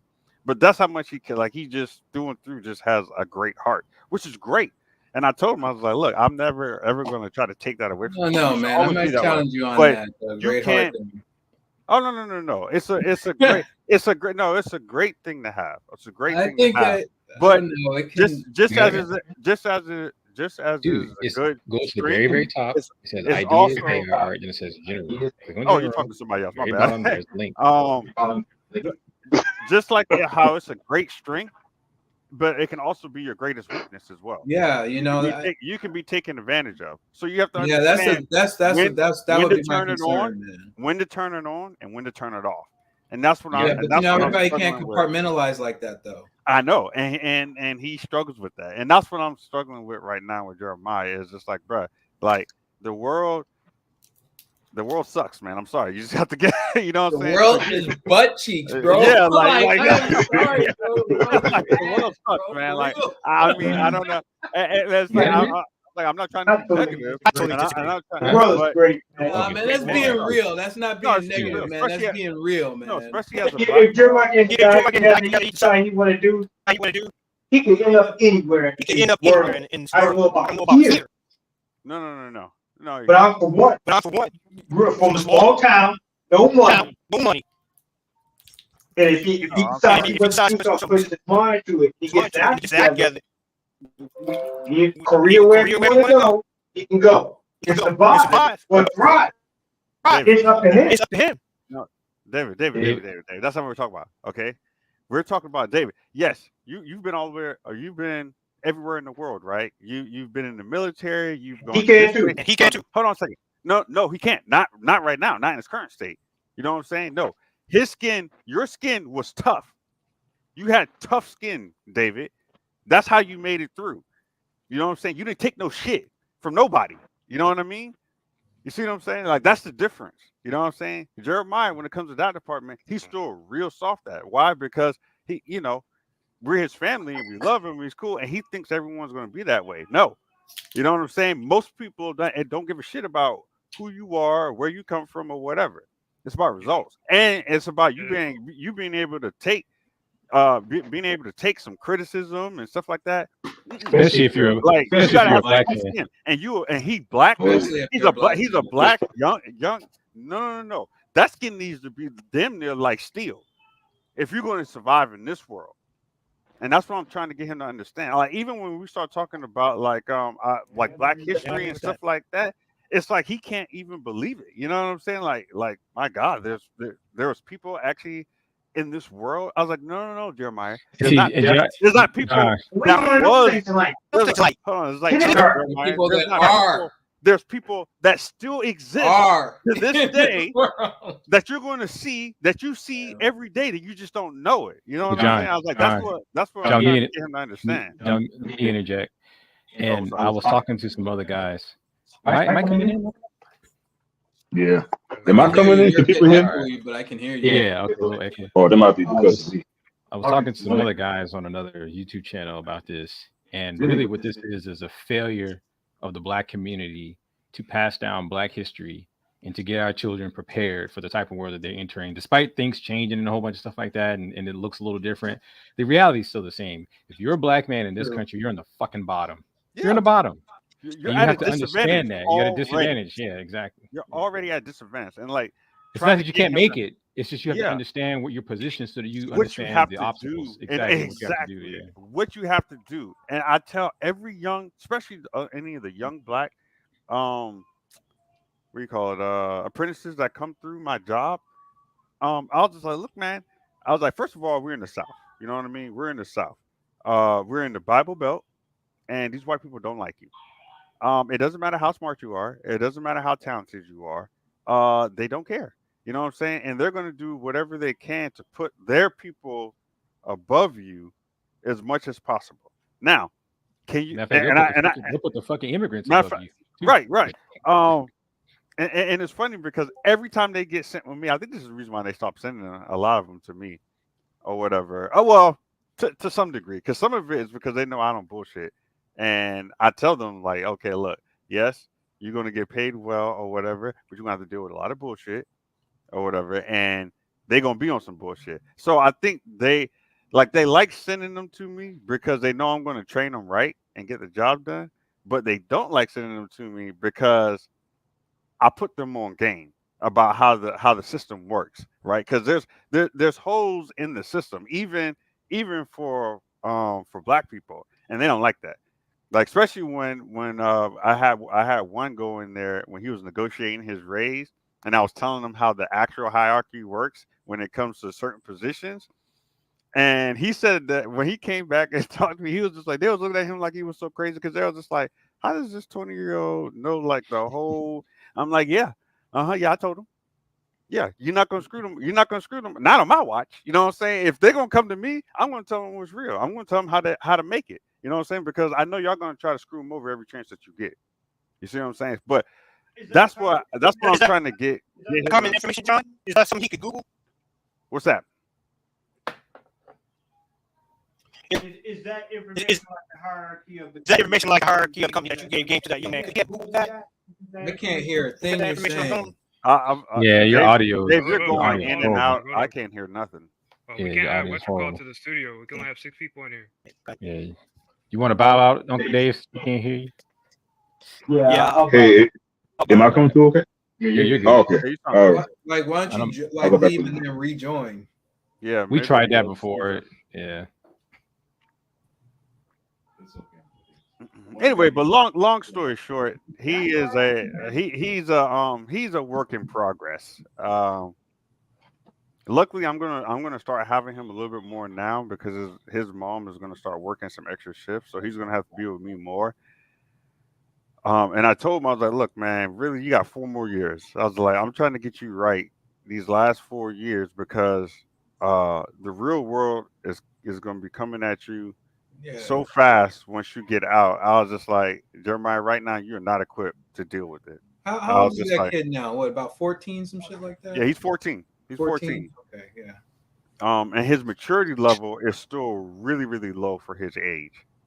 And I get it. Like I said, I mean, a lot of his formative years, I was hustling, so I wasn't always at the house. And then Shire just isn't that great of a parent anyway. And I'm not gonna. I was about to say I'm not gonna. I I'm mean, not gonna try and. I'm not gonna try you and know what I'm saying? badmouth Like your ex. I mean, but she's I'm just not. sorry, She, man. I'm yeah, she's sorry. just, I'm she's sorry. just not that Our good of a women. parent. Our women have dropped the ball. when it Oh comes yeah, to I black mean, boys, don't get me and wrong. Oh, go they ahead. dropped the ball. They've dropped the ball. I mean, if you could see some of the studies that I've seen that shows that when you, and I'm not saying this is across the board. I'm just saying a majority, but it shows that if a black boy is raised by a white woman, his IQ on average is about the same as a white boy, right? Mhm. But then when they're on average, when they're raised by black women, that's when you have all the problems. You know, they don't believe in education. They I don't mean, want to I study. agree with you, but that's Bruh, sort of Yeah. blanket though, without bruh, any context. Brian, I mean, I agree with you. I agree That's why I with said you. it's not absolute. I think there's some good black women out there. What You I'm know what saying I'm is, trying to on say? average, you're going to get bad results. And I Yeah, noticed. yes, but the bad results again. It's not. I just want to be careful here. You know, so it's not. It's because they're black, and so it's because it's like they're born that way, and that's who they are. I mean, No, that's not this it. whole It's our thing is culture. It's societal. our fucked up right? culture. It's our fucked up Right? culture. Yeah, I it's agree part with of that, our yeah. unfortunate culture Yeah. that I'm not absolving black women from. That's not what I'm saying, right? But the context really is important. That's all I'm saying. Well, I think the context is important, but at the end of the day, the results are the results. Yeah, the results are results. Not arguing with that. And I don't think there's enough black men out there who understand what's going on. We make a lot of excuses Yeah. for essentially. I'm not making excuses. Behavior. No, I'm not saying you. I'm not saying you. I'm just saying context is important. I'm not saying you personally. I'm not saying you personally. What I'm saying is, in general, when I talk to a lot of young black guys, right? I hear all the stuff, black women's God, and a whole bunch of stuff like that. Then when I start showing them the results, I'm like, okay, well, if there's God and they have all this magic, why are their boys barely being able to read when they got a high school? Read and write. Yeah. No, It's fucking I bullshit. hear you. Just the hear you. basics. I'm not even Fucking saying you bullshit. got to be. Yeah, I'm not even saying. I mean, and like I said, I mean, I got nothing. I got nothing for love for her or whatever. Like me and her have a great relationship. We do, especially as far as Jeremiah. Like our split wasn't bad. Jeremiah has never felt like he had to pick between either of us. We've always had a good open communication. And Jeremiah, like I can just tell Jeremiah wasn't affected at all, at least in that sense. He wasn't affected at all with us splitting up. So for that, I give her a lot You of don't credit. know that.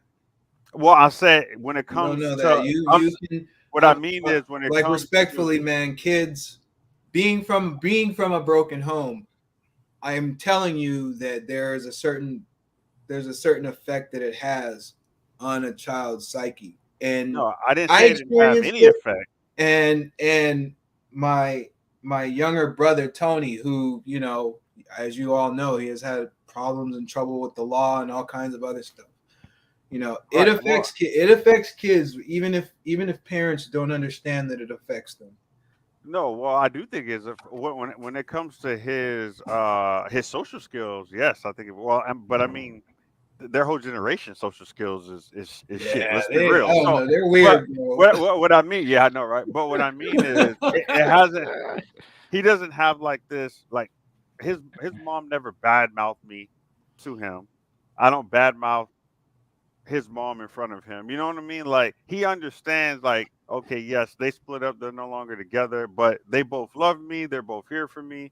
And so that in that instance it's good. You know what I'm saying? Like he's never had to worry about, oh well, like he's never said, oh, I don't want to go to dad's house, or I don't want to go to mom's house. You know what I mean? Like he's comfortable in both places. You know what I'm saying? Now, like I said, when it comes to his social skills and stuff like that, has it affected him? Yes, to a certain degree, just because of all the moving around. Because I believe kids, not only do they need structure, but I actually think kids thrive for structure. And when they don't have it, they struggle. So when it comes to that, I mean, even with Carter, it's affected Carter when it comes to the structure, like just being in one home, just having two This parents and stuff is like not that. normal, man. Yeah, it's It's not not normal. normal. Like you can make it as good. You can have the best environment that you want, but just something about kids having to travel back and forth to different parents, it just affects them. And there's just It's nothing not that optimal. yeah, It's it's just not optimal. you And know I'll name an example just really quickly to interject. Like I'll name an example. I can remember being a kid, being a real young kid, like fucking 9, 10, and we used to always go do holidays and stuff like that, right? And we would go do Thanksgiving and Christmas and all of that stuff as kids or whatever. And I just remember we would always go to see my dad's mom and their family on their side. Mhm. And then we would leave there and go see my mom's side, right? Because I guess they didn't really have the best relationship. And to kind of point out, like, that's kind of the same deal that kids go to. It's like, and even when I became like an adult or an older person, it's like now it's weird because you see the fracturing of the Black community like in your own lifetime, because that was when I was a young kid. But then when I got older, my parents were divorced, so then I had to go see my mom, and then I had to see my dad, and then I had to go see grandpa. It's like, gee, I can't even go see as many people. I can't even do the damn thing. Right. It's like I can't do Yeah, the I mean damn thing anymore. yeah, it definitely like I said, no matter how good the circumstances are between both of the parents, it's just the fractured nature of it just does something. You know what I'm saying? Like it's just they're just not It as well does. off as a kid that only grows up in a single parent or a single family unit. Single family unit, A single like family how it's unit supposed like to that. be. Right, like the structure. I know those kids do better. Like it's just, They do better. and I'm sure there's a They do better. You and your brother are two of like some of the only like people I know from a structure like that. You guys do well. Everybody else that I know that we do well, it's because it's in spite of. Oh, okay, yes. You know what I'm trying to Right, say? It's right, in spite right. of, not, it's not, oh, I'm from a single mother home and I did the, and because, no, it's not extolling the virtues of that. It's in spite of. Right. I still ended up okay. It's not supposed to be like that. That's not how it's supposed Yeah, to. I think that when you look at the statistics, it's not that a single mother can't raise a healthy child into a grown man or woman. It can happen, and it has happened. But statistically, when you look at it, when you come from two parents, you're more likely to do better than if you come from a single parent household. Right. Absolutely agree. And I think that's where the Black community gets lost at, because we, like you said, they extol the virtues of single motherhood, but they don't realize, hey, look, you're actually harming the child. You're more likely harming the child by promoting that type of lifestyle. You know what I'm saying? Than Right. I the, mean, the more traditional one. yeah, like the entire generation. Like you're harming the entire generation of kids. When you're promoting that type of, I'll be honest with you, I've gotten to the point where I hate seeing anything that talks about being single or and I'm not saying that you should just go out there and marry whoever. But the whole idea of saying that you don't need the other person or you don't need this, or you don't need that. Anything that talks about day and age, I'm not gonna lie. anything that talks about promoting not having a family unit, I just can't. I'm 100% opposed to that. Like I just am. Like I mean, you gotta I'm not trying to hear. Man, bro, like I looked in, like I remember I had a conversation just in passing with this young lady that was, I don't know, working at the Whole Foods or whatever that I go to regularly here. And I don't remember anything else about the conversation. It was like, some woman, just starts up a conversation with you and you just, you're talking, but just really like, I just Oh, Mike's gone. kind of want to hurry up and leave, but There you go. I remember but what I do remember is her saying that she really wanted a family, but the key emphasis of what she said struck me, and it stood with me. And she was like, I want to be a mother more than I want to be anything else. She didn't say I want to be a wife more than I want to be anything else. She said I want to be a mother more than anything else. And while some people may look at that and they're like, oh, that's great, she has motherly. No, that's not. You're not reading that correctly. In my view, in order to be like a good mother, you have to first learn how to be a good wife. You know what I mean? Because that kind of shows that you can like kind of fall into a family unit and understand what your role is in the unit and what your husband's role is in the unit. And then you can then teach that to your daughter. But if all you're worried about is being a mother, anyone can be, any woman can go be a mother. Right. Not every woman can be a wife, nor will every guy want to make a woman a wife. Yeah. There's a distinct difference. You have to be a good wife before you can be a good mother. It's just how I feel. Totally agree. But we're gonna try to move away from the political stuff. Oh yeah, I'm sorry. I don't know what. Are we live? Yeah, we'll go on all day with the political stuff. Oh well. Long story. I know we kind of went off into tangents, but yes, he's getting better. He's getting better at karate. I know we kind of went off and hooked, so a whole bunch of stuff. But that was the original. That was the original question. But the first thing I wanted to talk about was unity. Since we have Mike here, we touched on it a few shows ago about the controversy that's going on with the gaming engine. But I just wanted to get, since Mike is in the industry, and he actually uses Unity, I'd like to get his take on it. So when you say take, from like what perspective? Like, how do I feel about it in general? Like, what have I seen from other developers? Like, what? All takes. Give us all. Yeah. Well, I mean, I don't know. I don't even know where to start because it was a silly move to begin with, right? You know what I mean? Like, it's a bunch of developers, like, right? You guys all know because you guys grew up with me essentially, but I came from Flash, and then because Apple basically shut Flash down, I had to go find a new home. And that's where I went to Unity and C# as opposed to, Flash and ActionScript 3. So a lot of developers call Unity home because a lot of developers use C#. C# is a good language. It can get you into the door a bunch of different places, So like you came into the industry as a game developer, but you use C# and that's great. But you can find a job doing anything else just as long as you know C#. Mm-hmm. And Unity was really smart, in my opinion, on like in the beginning. like their adoption strategy and having everything for free. And you have to remember all of these fees and stuff like that. They didn't used to be a thing at first. They slowly and gradually added all of this stuff, just like how like Netflix and all of them do. Yeah. It's like they slowly added all of this stuff. So their strategy in the beginning was fine. And the real problem is they needed money, right? I was going to say, were they making a profit with the strategy? Yeah, they need money. And so for me, like I can proudly say I'm a Unity Plus member. That's like not Unity I don't know if you guys know about the subscription breakdown, but like or pre. But you know, like I'm a Unity Plus member. That means I'm not in the professional space because I don't make over $100,000 a year making my own games. You know what I'm trying to say? But I do make a little bit or something, and I do like.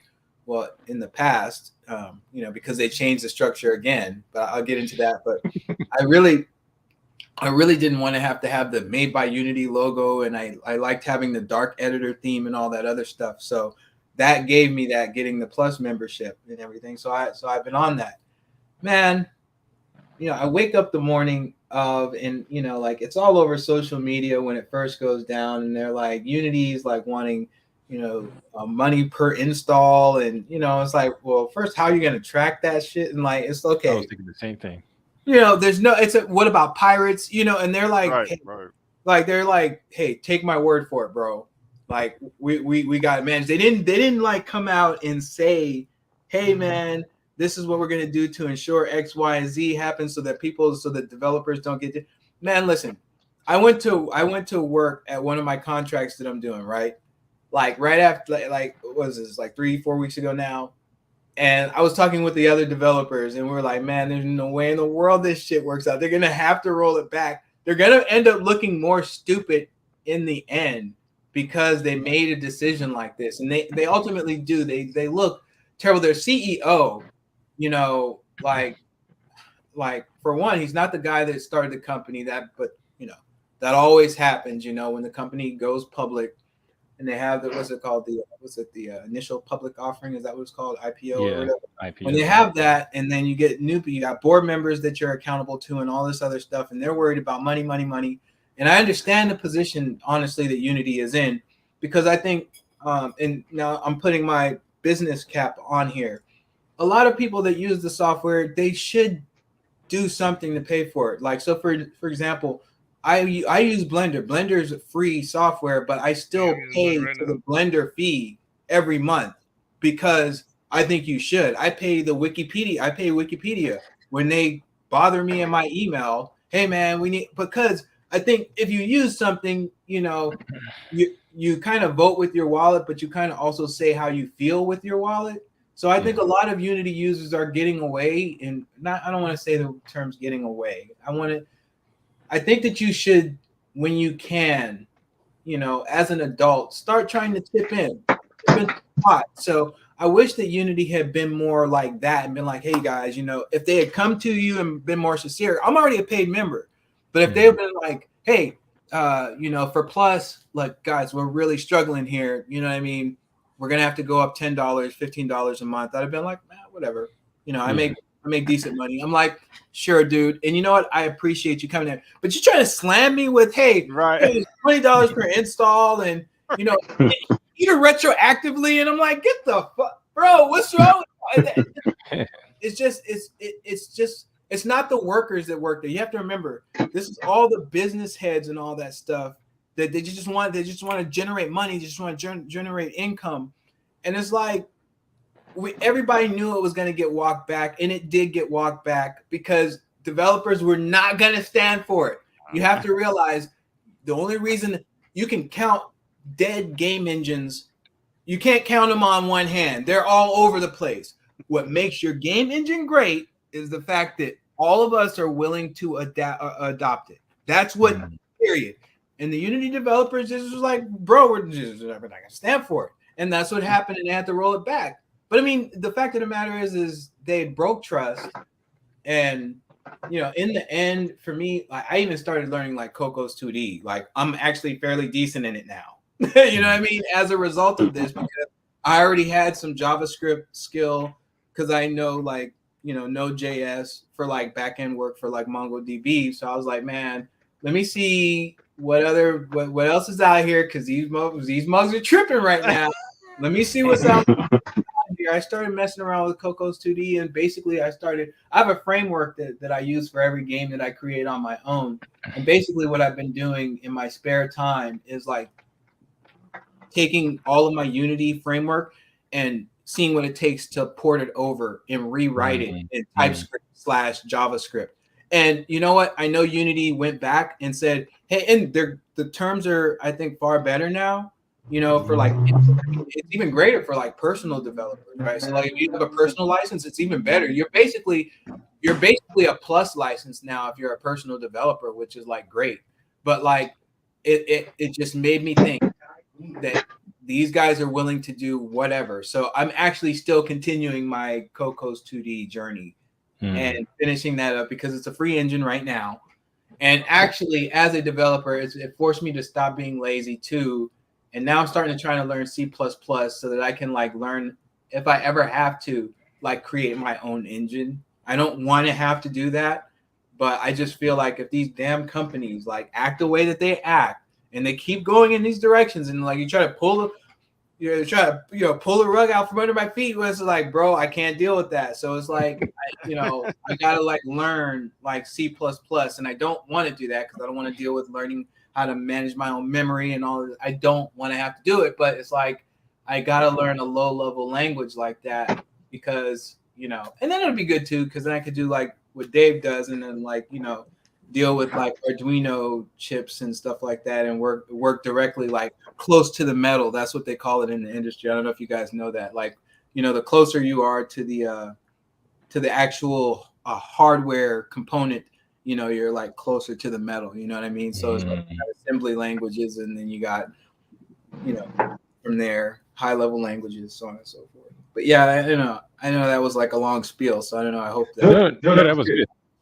Because I had read that they had brought on some new person, I think, that worked for another major company.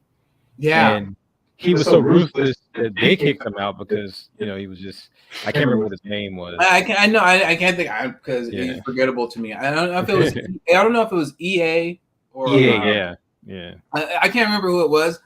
But yeah, it was like one of those larger companies, and no doubt probably somebody like him is behind the whole microtransactions deal. I mean, God, man, I just look at video games, man, and I really just used to love video games. And I told myself when I was a kid I was always going to be a video game developer, and I am now, but I just can't stand the damn industry anymore. You know what I mean? Like it's incredible. Like I can't stand the industry anymore, man. Like on any level, like it's like in order to be I don't want to say successful, I don't even want to say profitable, but in order to have more like your future, like your family's future insured, you know what I mean? You work for a larger company or whatever, you take home a reasonably decent 6-figure paycheck. That's great and everything like that. But man, I don't know what you got to go through in order to do it is like, for me, I don't know. It's like I'll put it like this. I've been doing a whole lot more contracting lately. A lot more contracting lately. I want to, doing more consulting. That's kind of the direction I see myself heading until I start putting out my own games like more regularly. You know what I mean? That's just where I'm at right now, and not necessarily using something like Unity, right? Using, maybe my own engine. And remember, a game engine doesn't have to be this whole full blown out what Unity gives you. It doesn't even have to have an editor. Really, a game engine is whatever you can create from the ground up with like C++ or C, but I don't know why you would use C, but you can use C++ because you can do anything in C that you can do in C++. You could just create something like that to make specific types of games, so like adventure games, which are really easy to make. You know what I mean? Any type of game that you wanted to create from the ground up, you could create it using your own game engine. And, I might end up in that direction if things continue to go how they go in the world, man. I agree. Oh no, I agree. I have no issue with paying extra. It's the method in which they try to do it. That's really the difference. It's just like how you try to screw over well, I shouldn't really say screw over, but you're kind of screwing over the developers at that point, because you're right. I mean, it was as simple as just like, hey, look, we have to increase it. Profits are low. We're struggling. We need money. Like, come on, like people get it, especially developers. They get it, especially ones that's been doing it for long enough. They get it. Uh, yeah, increase it by however much. But even the whole backtrack, because I'm not 100% sure, or I haven't read every single thing. But even when they kind of backtrack, uh, what they said that they were going to start doing in 2024. I mean, they said that they won't start charging until you get to like 1 million or something like that. So I'm like, okay, well, how many of the small developers that are making certain content, how many of them are getting to 1 million plus downloads for the game? And if it's not that many, then what profit are they really making from the changes? And then when you add to that, remember, Wait, don't phone games make downloads, Excuse me. downloads and purchases. I'm sorry. Go ahead. They wouldn't phone games make it to 1 million like a lot like the phone games? Yeah, but that's what I was about to say.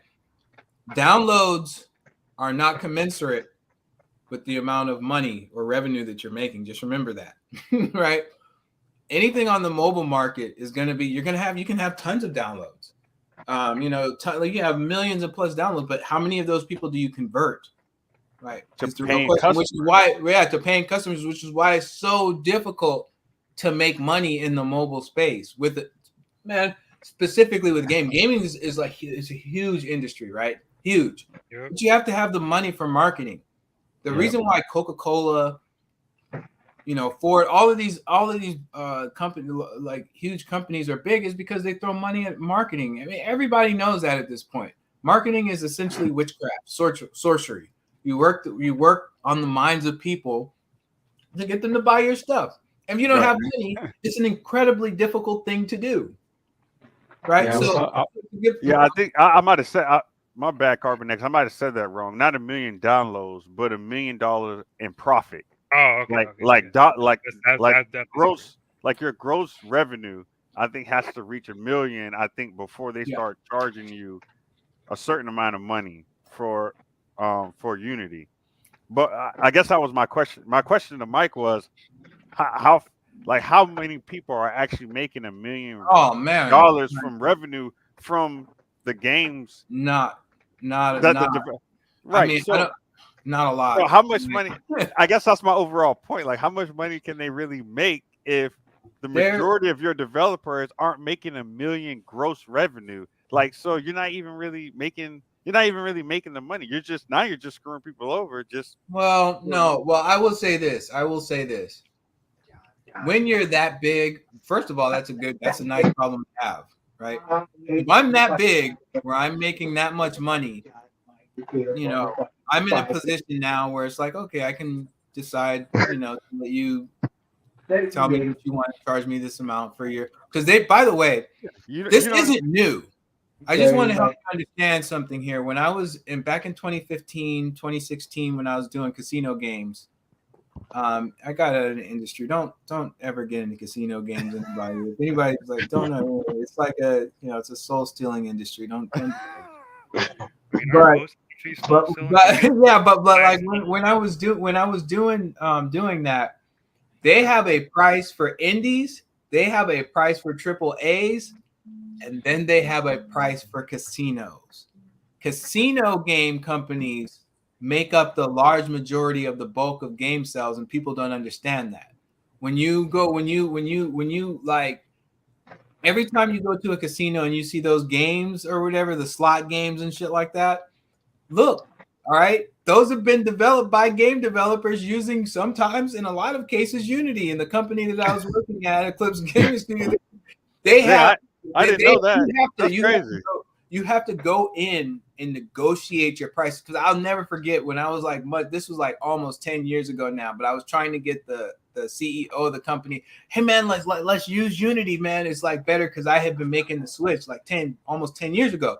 Let's use Unity. Here, I even created a game for them that I made in 6 weeks, and it was a completed game, art, animation, music. And I was like, I did this by myself. Imagine what we could do, like as a team, if we do this, right? And we went to like the convention, the largest convention is called G2E for like casino game developers. And when we went there, I remember talking to the guy at the time who was like the liaison to like, you know, all the other companies and stuff like that. The casino companies, guy's name was Ngozi Watts or whatever. It's on my LinkedIn somewhere. But like, yo, I was like, yeah, we were talking, going back and forth. I was like, I really want to use your software. I really like I really like it. It's really cool. I'm trying to convince my boss. And then he was like, yeah, you know, yeah, that's great. Yeah, let's just do it. But then when my boss came around and they started talking, it was like, then we started negotiating a price. It was nothing like what you see on the website. Yeah. They know that there are billions of dollars. You have to understand, casino gaming eclipses all other gaming because it's detrimental to society. So generally, when something does that, it generates a lot of fucking money.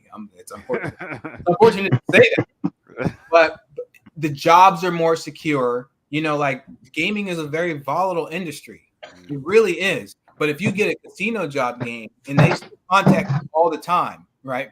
If you get a casino game job, dude, you're good. And you're as a developer, I remember this is in 2015, which is what made me switch from being an artist animator to moving into development. The dude came in as just beginning making 80K. At the time in 2013, as an artist and an animator and a musician, I was contributing all of that. They were paying me 40K. So, that's criminal, man. That's absolute criminal. I'm telling you. Okay, I was like, the whole total package. Yeah, right. Yeah. So I was like, okay, man. So you know what? Seems like I need to work smarter, not harder. Mm-hmm. I already know some action script 3. These guys aren't geniuses, right? Let me just go ahead and brush up on those skills and learn what the newer stuff is, man. And just to get back to the point, man, the prices are, for developers, for casino game developers, are like outrageous. And to get back to the other point, this isn't anything new. They want to hold everybody to those same standards that they can hold casino game developers to, because it's not like AAA games, and even what they call AA games now. It's like, it's not indie, but it's not, it's not AAA. It's like something in between. You know what I mean? They want to try to, extort as much money from out of those guys as possible too. So even with that, it's got me thinking right now. Here's what I'll tell you again, personally, as a Unity developer, what I'm personally doing now is I actually have an app that I've been developing on my own that I'm going to be trying to release soon. I'll let you guys know about it. After that's done, I'm gonna be messing around with Coco's 2D. Right. And well, I mean, Coco's 2D actually, it's called Coco's Creator. You can actually create 3D games with it too. But Unity is a great skill to have because you'll get a job, right? It's easy. I'm gonna keep it. It's not like I'm gonna. What do? You unlearn all that? You don't unlearn. It's like, okay, yeah. It's like, yeah, okay, that's good. But this is for like professional work. It's like, so for professional work, okay, yeah, sure, I got Unity. But for my own private professional work, I'm going to be moving to this engine, to that engine, because, like when I start making money, and mark my words, I will start making much better money, like on my own. It's like, because what it's, if you do well, here's the flip side of the coin. If you do well, it's not very difficult to conceive that you make $1 million. You see what I'm trying to say? Because what's that? You charge $9.99 for an app, and what's that? 100,000 people actually convert on that? Is that something like that? That's not far-fetched if your app does well. That's not far-fetched. And it's like, do I want to deal with that? I don't think that I do want to deal with it. No. Yeah, I was just wondering when I was reading up on it. I thought it was interesting. I can't hear it. It sounds like two people talking at the same time. Oh, my bad. You go ahead, Brian. Oh, I can't remember what I was going to say. I can't remember what I was going to say. Okay. Oh, no, I just thought it was interesting that, like when they finally did backtrack on the whole stance. How they were still like, okay, well, in 2024, we're only going to charge if you made $1 million gross. And I was just thinking, I was just like, okay, well, how many people are actually making $1 million gross? And the ones that are, they probably already pay anyway. I just thought they trying to extort them more, which was, I guess, was my point. I guess it was the point, right? Okay. And I'm like, do I want to deal with that? I mean, I don't know. Like, again, I love C#, but I'm becoming almost as good at TypeScript again, which is a superset of JavaScript. Yeah, I should have had Derry up here because he's a JavaScript guy. That would have been we could have went back and forth on that. I like TypeScript. I like TypeScript a bit better. Me and Derry do not get along anymore. Yeah, is that like a real thing for real? Yeah, we do not get along. like get along. Like, what do you mean? Like, what the hell? The last time I talked to him, that was a couple months ago, and I have not talked to him since. Man, okay, whatever it is, I'm gonna just have to go ahead and say, man, y'all need to knock that shit off. I know. I like to say, y'all been friends since before I met y'all, man. Y'all need to knock that shit off, bro. We did knock it off, and we decided it's best because every time we talk, we start arguing. So it's like, oh man, no, okay. That's what bros do, man. That's what brothers do. That's what brothers do.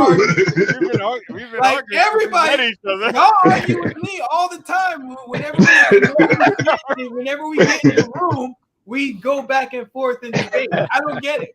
Yeah, what's you gotta explain it. I'm about to say what's he made me so mad though. I couldn't breathe. I was like, you know what? It's best. You couldn't breathe? Yeah, I'm hot, yo. But what the hell? Okay. Yeah, bro. Y'all need to knock that shit off. Yeah, man. Y'all need to knock that shit off, bro. I don't know what it is, but y'all need to cut. We too old for that shit. It'll work out. It'll work out. That's why I said we done got too old to make new friends. Yeah, that's you get. Well, I'd be chilling by myself up in here. I'm in Atlanta. I'm chilling. I don't talk to these motherfuckers out here. I count my friends. It's like shit, man. When I really think about it, if some shit went down, what, who, it's like, damn, man, I really get it. Knock it off, bro. Knock it off, man. You gotta knock it off. Oh man. Is that the reason why he didn't come over and I invited him to the house? I don't know. But we'll say this one. Like, I thought it was interesting that you said the thing about the marketing. Because one of the things that me and Derek would argue about was he said something to the effect that if you do better thumbnails, hashtags, and stuff like that, and you get more views, which I disagree with. But I was trying to explain to him that social media now, a lot of it's pay to play, and that you got to have a marketing budget because you're competing. Like maybe 15 years ago, when something like YouTube first started out, but now, man, you're competing with big companies. You're competing with people who made it big on YouTube. It's more than just posting, unless you like a news YouTube channel or something, you just post every day or something like that. But if you're trying to stand out, man, you gotta put some money behind some marketing. Yeah. Oh yeah, that's all. I mean, it probably really wasn't that long after the creation of it where it's just like, oh well, you could just put some posts and go. It probably got monetized fairly quickly. I don't know. You probably had to get it. You probably had to get on it. 11, something like that is when it got bad. I think. Yeah. That's 13 years ago, Mike. Yeah, I mean, yeah. But, well, when did YouTube start? Like 2003, 2004, something. Well, Facebook started in, I don't know, 2003. When? Oh shit, man, I don't be. You know what I'm saying? So in 2003, but remember when Facebook first started, it was only geared towards college kids to connect, or not college kids, but people in college. So you had to be in college to even get a Facebook account. Like, because you had to use your college account to set it up. It wasn't until like the mids, it wasn't even mid. It was probably after 2010 when they finally was just like, okay, no, this is going to be a social media platform, because you had these other ones coming out, and then there was like, well, hold up. Facebook was like, oh, well, hold up, we want that money too. So then it was like, okay, anyone can make a Facebook. So it wasn't really that long before big business was like, okay, now if you're going to make money doing this, yeah, you're going to have to start paying some money. But Yeah, I don't know. I feel like, it's like I really wish there would be some type of renaissance, because I remember when all of this really did just pop off, man. I don't know, kids can't even imagine it now, because it would be like them imagining, it'd be almost like us imagining what it was like before television existed, right? Because we grew up with television all the time. But, these kids, they don't understand that, YouTube wasn't always around and all these things. But I remember when we were here during the onset, and I think all of us recognized, oh man, this is going to be what it is, right? Yeah. And it's like, I don't know, there needs to be something that I don't want to say a reset, because that, fuck, whatever, that's loaded. But like something that comes along for like content creators, and not just content creators at this point, entertainment creators, right? So video games, television, all of these things, man, there needs to be something that comes along that reestablishes the norm or something like that. But I think what we witnessed here, though, with YouTube and the explosion of all these social media networks and everything, it's going to be really hard to replicate. And when it does get replicated, it'll be AI at the forefront, which is, again, another unfortunate, I feel it's unfortunate. A lot of other developers and a lot of other people may feel differently, but I think AI really is the death of human ingenuity. But I know one thing, that AI art is getting out of control. Yeah, it's out of control. Right? Because look, as a developer, and this is putting a developer cap on. I'm not really a developer. You guys know me. I've always been an artist animator. I only moved into development to make money, to support myself and my family. I'm really still just an artist animator and a short filmmaker. That's really still what I am. They're encroaching in on territory that they shouldn't be encroaching in on. In my honest opinion, with art, animation, not just art and animation, but writing. It's like writing a story. It's like, come on, you guys. But people will do it. You can't look to humanity to not do that type of stuff. They're gonna do it, right? So it's like, because they'll want to get it there, but you're not really growing like that. You're not living. You're not living. You're letting something else generate something based off of a bunch. And I know how machine learning works. I worked at a larger company, or not a larger company. It was actually a startup, and it's called Viz, and we were working on basically virtualization software and machine learning. A couple of the Indian guys that were working there with me, I don't know why, but so many of them are into that. You know what I mean? But they were talking to me and breaking down, because I'm more of a front end developer at that time. I mean, I moved into back end, but at the time I was just a front end developer. And it's like, hey man, it's all about how much information you train the machine on. You have to train. This was 5 years ago when these guys were telling me this. And you have to train all of this. You have to train it to do this. You have to continue to feed it all this information. And it's like, listen, I mean, I guess you can have a conversation on, hey, is anybody ever really responsible for any real creative work? I mean, that's debatable, right? Because, everybody draws, inspirations from other places. Okay, that's fine. But then there's also, but really what you did was you didn't give yourself a chance to arrive at it at your own. How many times have you came up with an idea and you were like, this is dope? Then you go online or something like that and somebody else has it. Mm-hmm. That thing that you're doing, that's humanity, and that's really creativity in its truest form, right? So even if you arrived at it at your own, it establishes a certain amount of like a certain level of thought, right? So it's like when you basically offload that and subsidize that onto a computer, it's like with a bunch of already realized ideas in mind, you're like nothing. You're like no one. You're like some conduit that literally just acts as this receptor between this large, I don't know, demon entity that is That's AI. and the human world. Like you're no longer anything. And Right. it's unfortunate, man. That's how I feel. Whatever. Yeah, I was looking at Creep the Sheep. He's coming out with a new documentary. It's a hip hop documentary talking about the hidden history of.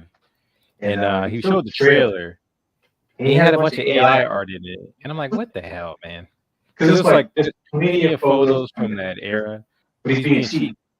He doesn't want to pay for the rights for those photos, and he doesn't want to be an artist. So he just got the AI to do it. It's like, you bastard.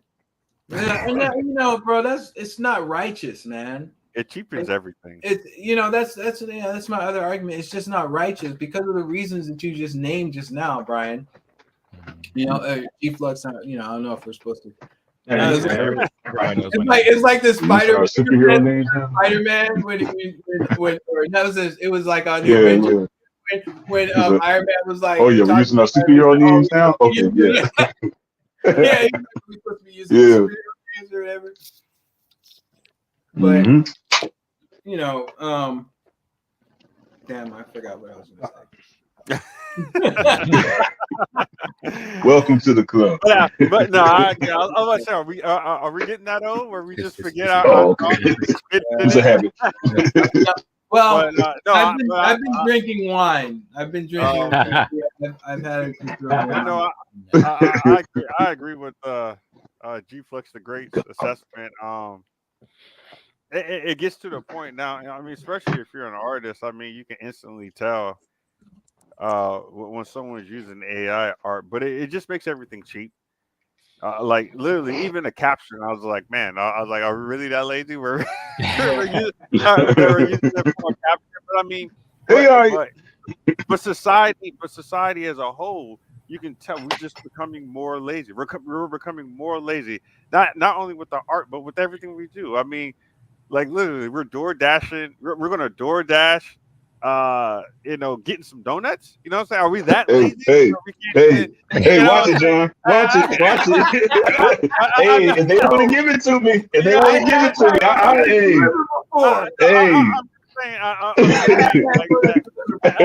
I'm not trying to knock. Look, I'm not trying to knock. You know what I mean? It's all good. It's all good. I'm not trying to knock anyone's hustle. And I get it, for content created, it speeds it speeds up the process or whatever. But still, in the essence of it, it cheapens. Yeah, it cheapens. And now I remember the point that I was trying to make, that it's not righteous. It doesn't. Yeah, it makes things quicker. It makes things easier. It makes things so that you don't have to rely on other folks. But in my opinion, what that used to be called is a polymath. If you want to replace other people, then you learn how to do it yourself. If you can't learn how to do it yourself, then that's not what you are. But what the AI augments you or allows you to do is to pretend that you're Leonardo da Vinci. Right. You know what I'm trying to say? It allows you to pretend that you're that person or whatever, and you're really not. Yeah, but not everybody can be that to begin with in the first place. We can't hear you, man. Not everybody can be that to begin with in the first place. Well, Mike, I want to warn you that he is the one hardcore pro AI proponent. Okay, so my question to you is like, okay, so not everybody can be that to begin with. Be yourself. Yeah. Stop trying to be something that you're not. leave Blame that yourself isn't good enough, bro. province to the people that can do it, and stop Only trying one to be person it number yourself. one, and then what happens to all the other people? Are they supposed to sit there and be like, We Guess cannot what? hear you. Okay. You want to go there? Go there? Let him finish first and then respond, okay? All That way right. it doesn't sound like we're talking over each other. We can't hear him. Yeah, get your mic closer to your mouth. If you're gonna make a bullshit argument, at least let us be able to hear you. Man, well, I mean, my issue was because I don't have a huge issue with AI, and like I said, I understand it to a certain point. You know, it speeds up, but you can't. I mean, if you're being truthful, you can't say that it doesn't cheapen the overall appeal effect that it has on the art community. I mean, it just does. You know what I'm saying? It just does. Like there's no way. There's no way. Especially if you're an artist, there's no way that you can. There's no argument that you can say that it doesn't cheapen it. You know what I'm saying?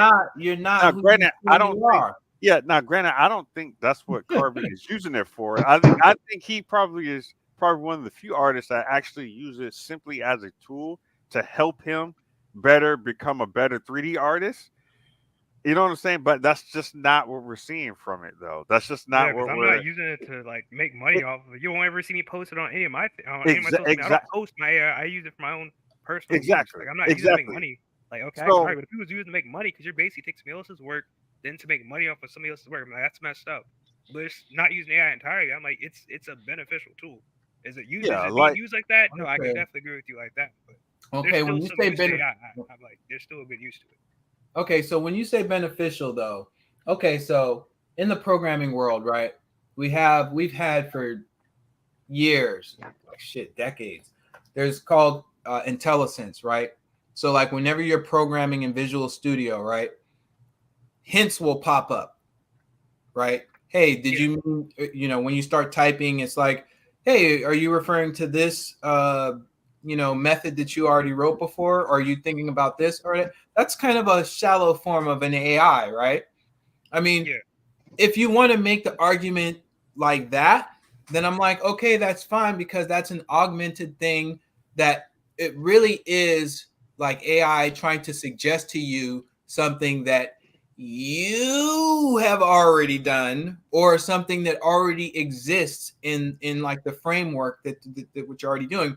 But then you have, I think it's called like the Microsoft like Copilot stuff, where it's like you double tap the forward slash, and if you know anything about programming, that's like it gives you the comment, and then but instead of commenting, it allows you to essentially write the entire function. You say I want for it to do this, and it just writes it.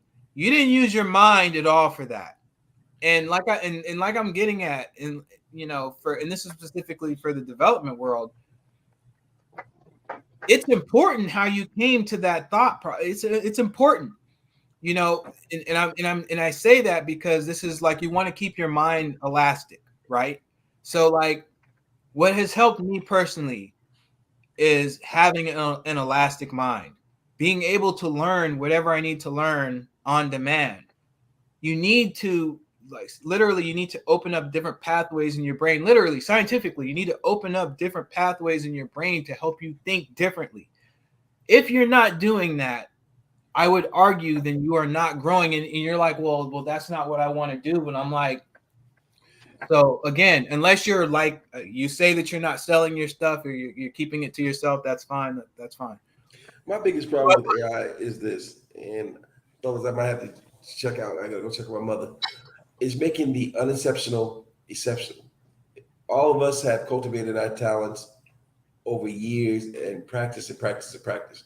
When I can just speak into existence what I want, rather than the work it takes to put into it, it cheapens it. It takes the soul out of it. It's just like when you're cooking, you can tell when it's just, or when you go get something to eat, you can tell when it's just factory made and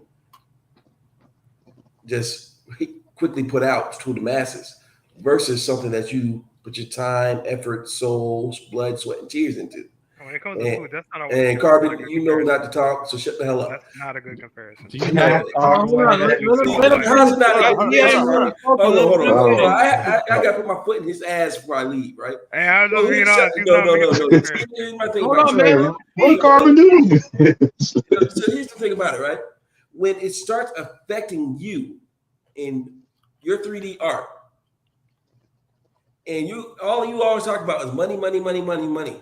When it starts taking food off your plate, it's going to affect you, and your whole tune is going to change. Do we remember not making no money off art now, bro? I'm not like. I'm talking about in the future, I man. can't do anything. So you're sitting there running your mouth, but that's my problem with you. You're so fucking short-sighted that you can't see the fucking point in front of your face. I have a question. And with that little pixie dust to piss me off. I'll see y'all next week. Oh God. You serious? Oh yeah. I get it, but it's take it down a notch, bro. Take it down a notch.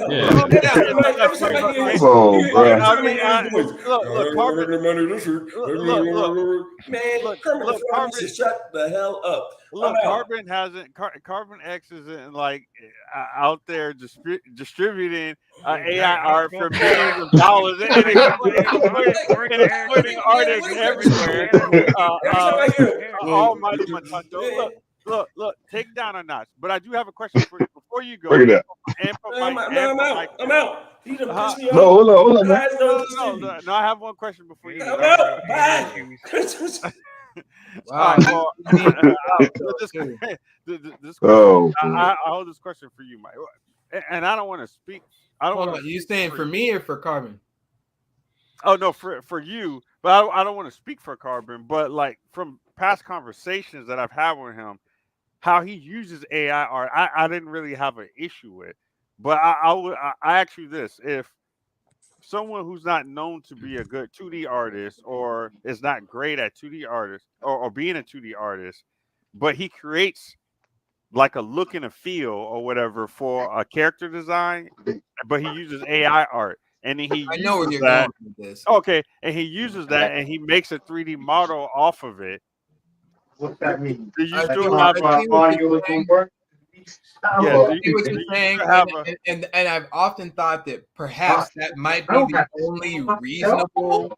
That might be the only reasonable usage of it if you are like, for example, like you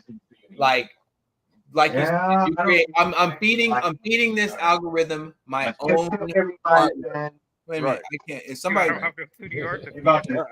Hey, is someone someone is talking in the background and we can't hear what's going on? So we got extra space. I can only get 6 people up there. Do you need to mute someone's mic or something? Like, what's going on? That's rocket, man. What happened? You hear these beats, Orlando? Here, Orlando. Uncle Dave, you still got your mic on? I don't have the mic, man. I mean, on your headset, everyone can still hear you. Probably through my mic, actually. Well, I'm about to say, like, every time. All I'm saying, John, is to answer your question, bro. Like, I've often thought to myself, perhaps that might be the one fair usage of it. You know, like, yeah, I'm only feeding it my stuff. So, like, when I feed it my stuff, and then it's like, well, okay, now I need you to now take my style and make it do this or do this. That one, honestly, in my view, is debatable, right? You know, because you have to ask yourself the question in that instance, who am I hurting?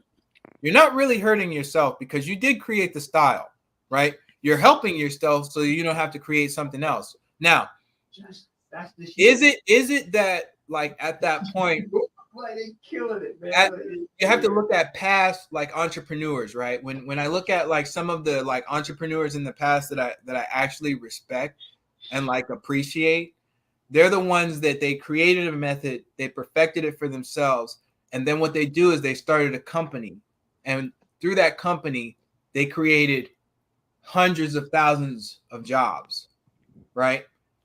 If your ability is on that level and what you created is on the level where, you know, like you've like lifted yourself up to this like extreme level, and then you can provide all this work for other people, because it's almost like Carbon was saying, everybody's not a polymath, everybody's not this.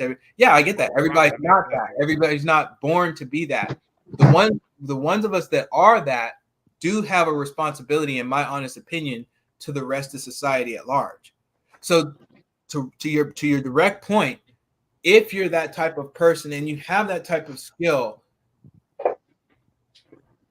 if you did it to begin with and you generated tons of money, okay, fine. But after that, you should be trying to teach people. And this is just my opinion right here, right? This is like strictly my opinion. You should be trying to become like a Hayao Miyazaki or like any of these other like larger like studios. And then that can then teach your style to other people so that they can get paid, because honestly, that's what this shit is about. You're really trying to help like other people. That's like my honest opinion. Like your talents and all of that stuff, really you have to view your talents and stuff like you're just a steward of them. You know what I'm trying to say? Like whatever is instilled inside of you as a human being, you're just a steward of it, right? Everybody's like the lottery of birth, right? Like you're just a steward of whatever you've been blessed with. So it's like you really should be trying to spread that around and not trying to keep it to yourself. So if you're just trying to like then get AI to just cut out all of the rest of the people that through your birth you probably should be helping, you're a bit of an asshole. That's my. Can I ask you guys this? Like, I was listening to a stream a few months ago, and this one guy made a point. He was like, there is no species on this planet that hasn't evolved to become more efficient. And when you stop evolving to become more efficient, you end up, dying out. And so sometimes when I think about the AI thing, even though I don't like it, because I am an artist and I respect the craft that goes into it.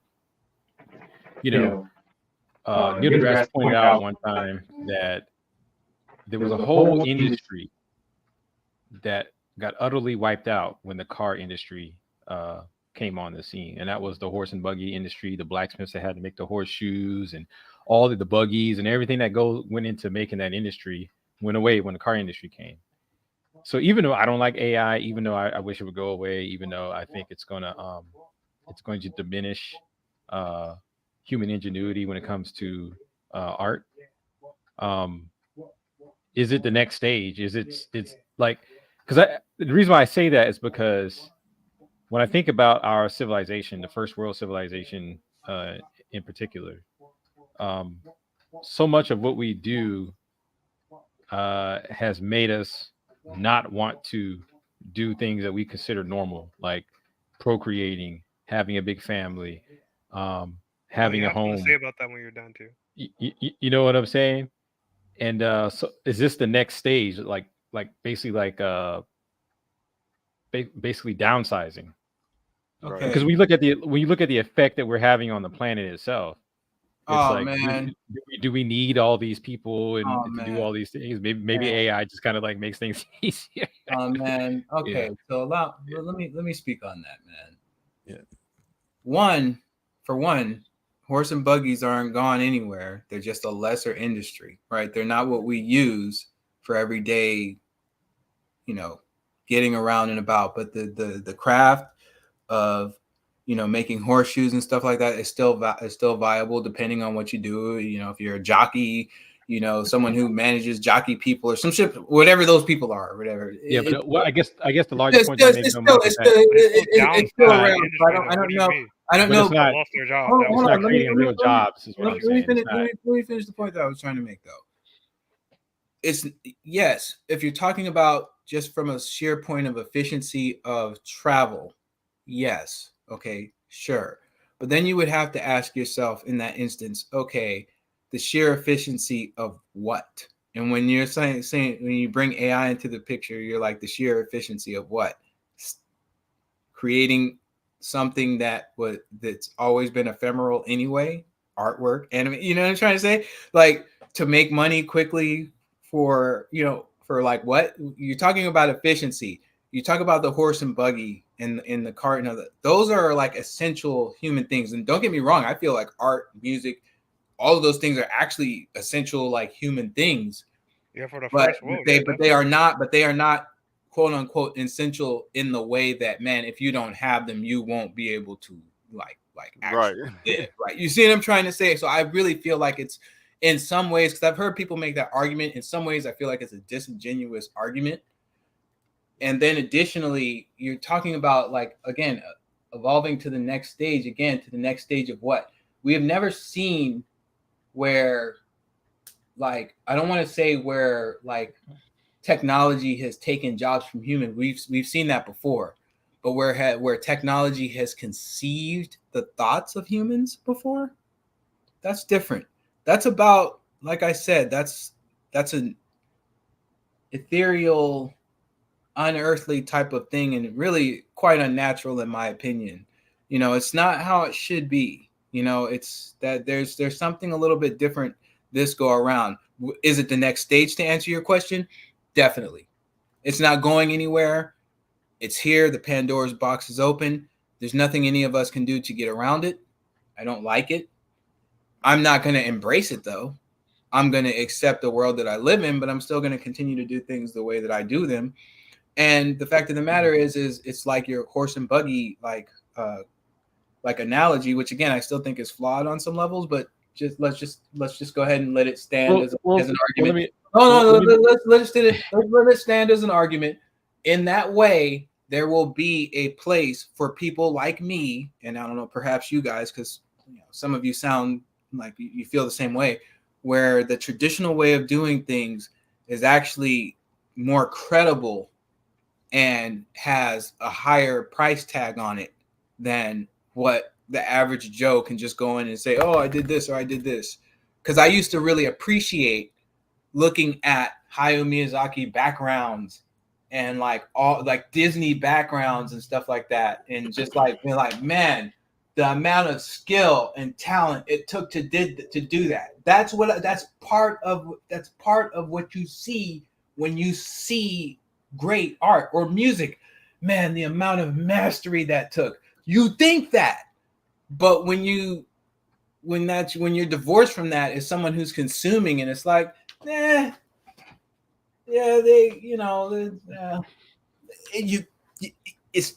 can't get it. You can't. I kind of disagree with that.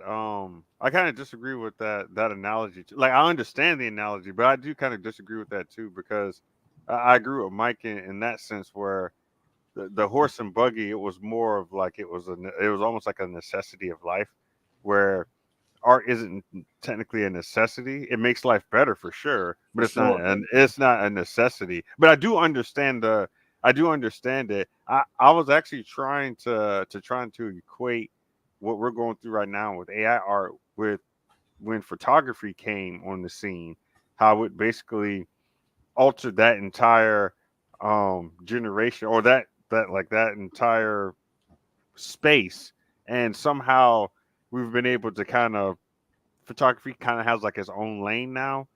You know what I'm saying? Or it took a piece of that market, but the other market where you had traditional artists and painters and stuff like that, it still exists. It just was minimized.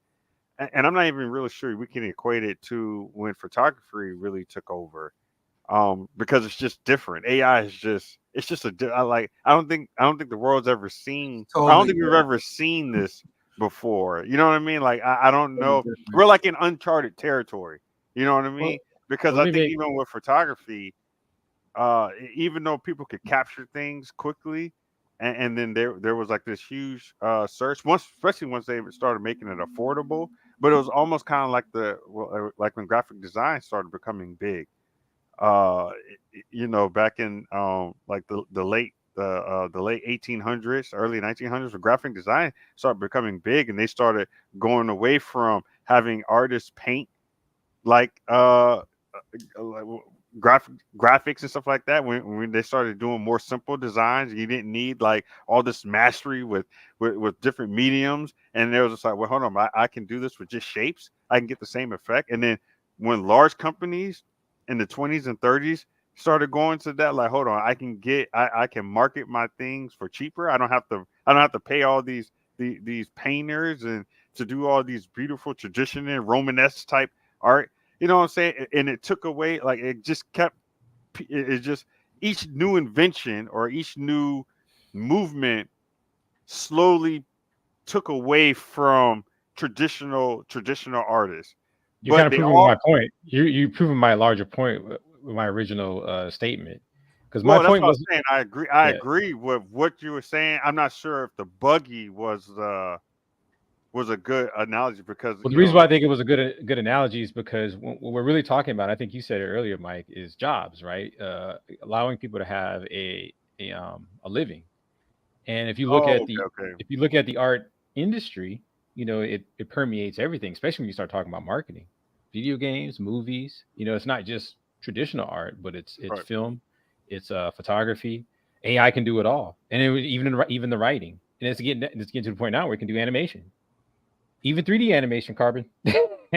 Okay. I know, but it's never So the coming larger in. point I'm trying. Hold on, wait, I'm wait. So loudly. wait, Carbon. So the larger point I'm trying to make is, and the reason why I think the buggy analogy was good is because when I say it destroyed the industry, what I mean is that it's not supplying thousands, maybe millions of jobs.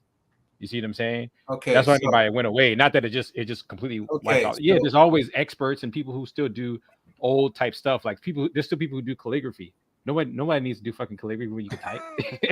You see what I'm okay. saying? Right. They do it as Yeah. an art form, and you can Right. even make some money off of it, but it's not supplying millions and millions of Okay. jobs. So It just isn't. this You is see what I'm you're saying? making now you're circling back around to where I was at like early in our conversation. I think there needs to be some type of real renaissance as to like what is acceptable to other humans. I think this is the larger point that I'm trying to make, right? Mhm. If humans get together and decide it's AI, it's not acceptable to me, it's just like everything else. It's just like money, right? The only reason the dollar even fucking means shit, I mean, outside of economic hitmen and all that other bullcrap, is because people get together and decide that okay, this is better than gold or something something substantive, right? That's the only reason like something like that even exists, right? So if we get together and we're like, man, look, man, somebody has some type of platform that it's like, man, look, man, this other stuff is not acceptable to us. This is what I meant earlier when I was saying a sort of renaissance. You're bringing up like larger jobs and larger corporations, but let me tell you something, dude. I've been working in corporate America now for 10 years, bro. You don't want to work there as an artist. Yeah, You don't want to work there as a creative. And this is before AI even came along. I mean, not even before, not even as I mean, black people being a black man, that's a whole other can of Hey, worms. Mike. But Hey, I'm Mike. talking, but Hey, I'm Mike. talking. I don't. Hey, Mike. I don't want to cut you off, but before, cause it seems like you're about to go into something deeper. I want to hear Carbon's thoughts on it because I know that, Okay, like fair. to get a word in with me, you, and Brian is difficult. So That's fair enough. Go ahead, man. So wait, what part exactly you want to hear my opinion about? Well, Brian, after because you said that you wanted to say something about what Brian said, but we kind of stole the we kind of stole And the like show. even like you were talking about company wise, but even at like an individual level, it can help you out in certain parts, right? Say because if you want to make like a full animation, realistically, you need a team for that. But now AI can kind of, I know it's kind of messed up, but it can supplement certain parts of the process. So there you might start seeing people to a certain degree make, I don't know, an animation with some parts even being AI, because some of the bigger animations on YouTube usually tends to be like a whole team. Some people can't find a whole team, or they can't pay a whole team, Or afford a whole team. Yeah. I mean, listen, I can't say what I would do if I were your age again. What are you, like 19, something like that? 20? I'm 22, dude. 22? I mean, I'm sorry, man. I don't mean to disrespect you, but I'm like 20 years older than you. So it's like you guys all seem like kids to me. I'm sorry. I don't mean to disrespect. I know you're a man and everything. You're doing your thing. But if I was your age, I can't say what I would or wouldn't do. Because like I had a whole lot more drive, or I would say unfocused drive, right, at that age where I didn't understand, or unprincipled drive. That's a better way to put it. Unprincipled drive where it was like, well, maybe I might do this or maybe I might do that. So I can't really say what I would do if I was in your position, you know what I mean? Because you're just trying to get ahead. You're trying to get, you're trying to get, where you need to be. but so the tool wasn't available to me. All right, so I can't. It's not fair for me to try to say, but I can tell you what I did do. You can ask anybody here. We can fucking find a musician for our music. So like I started learning how to be a composer, right?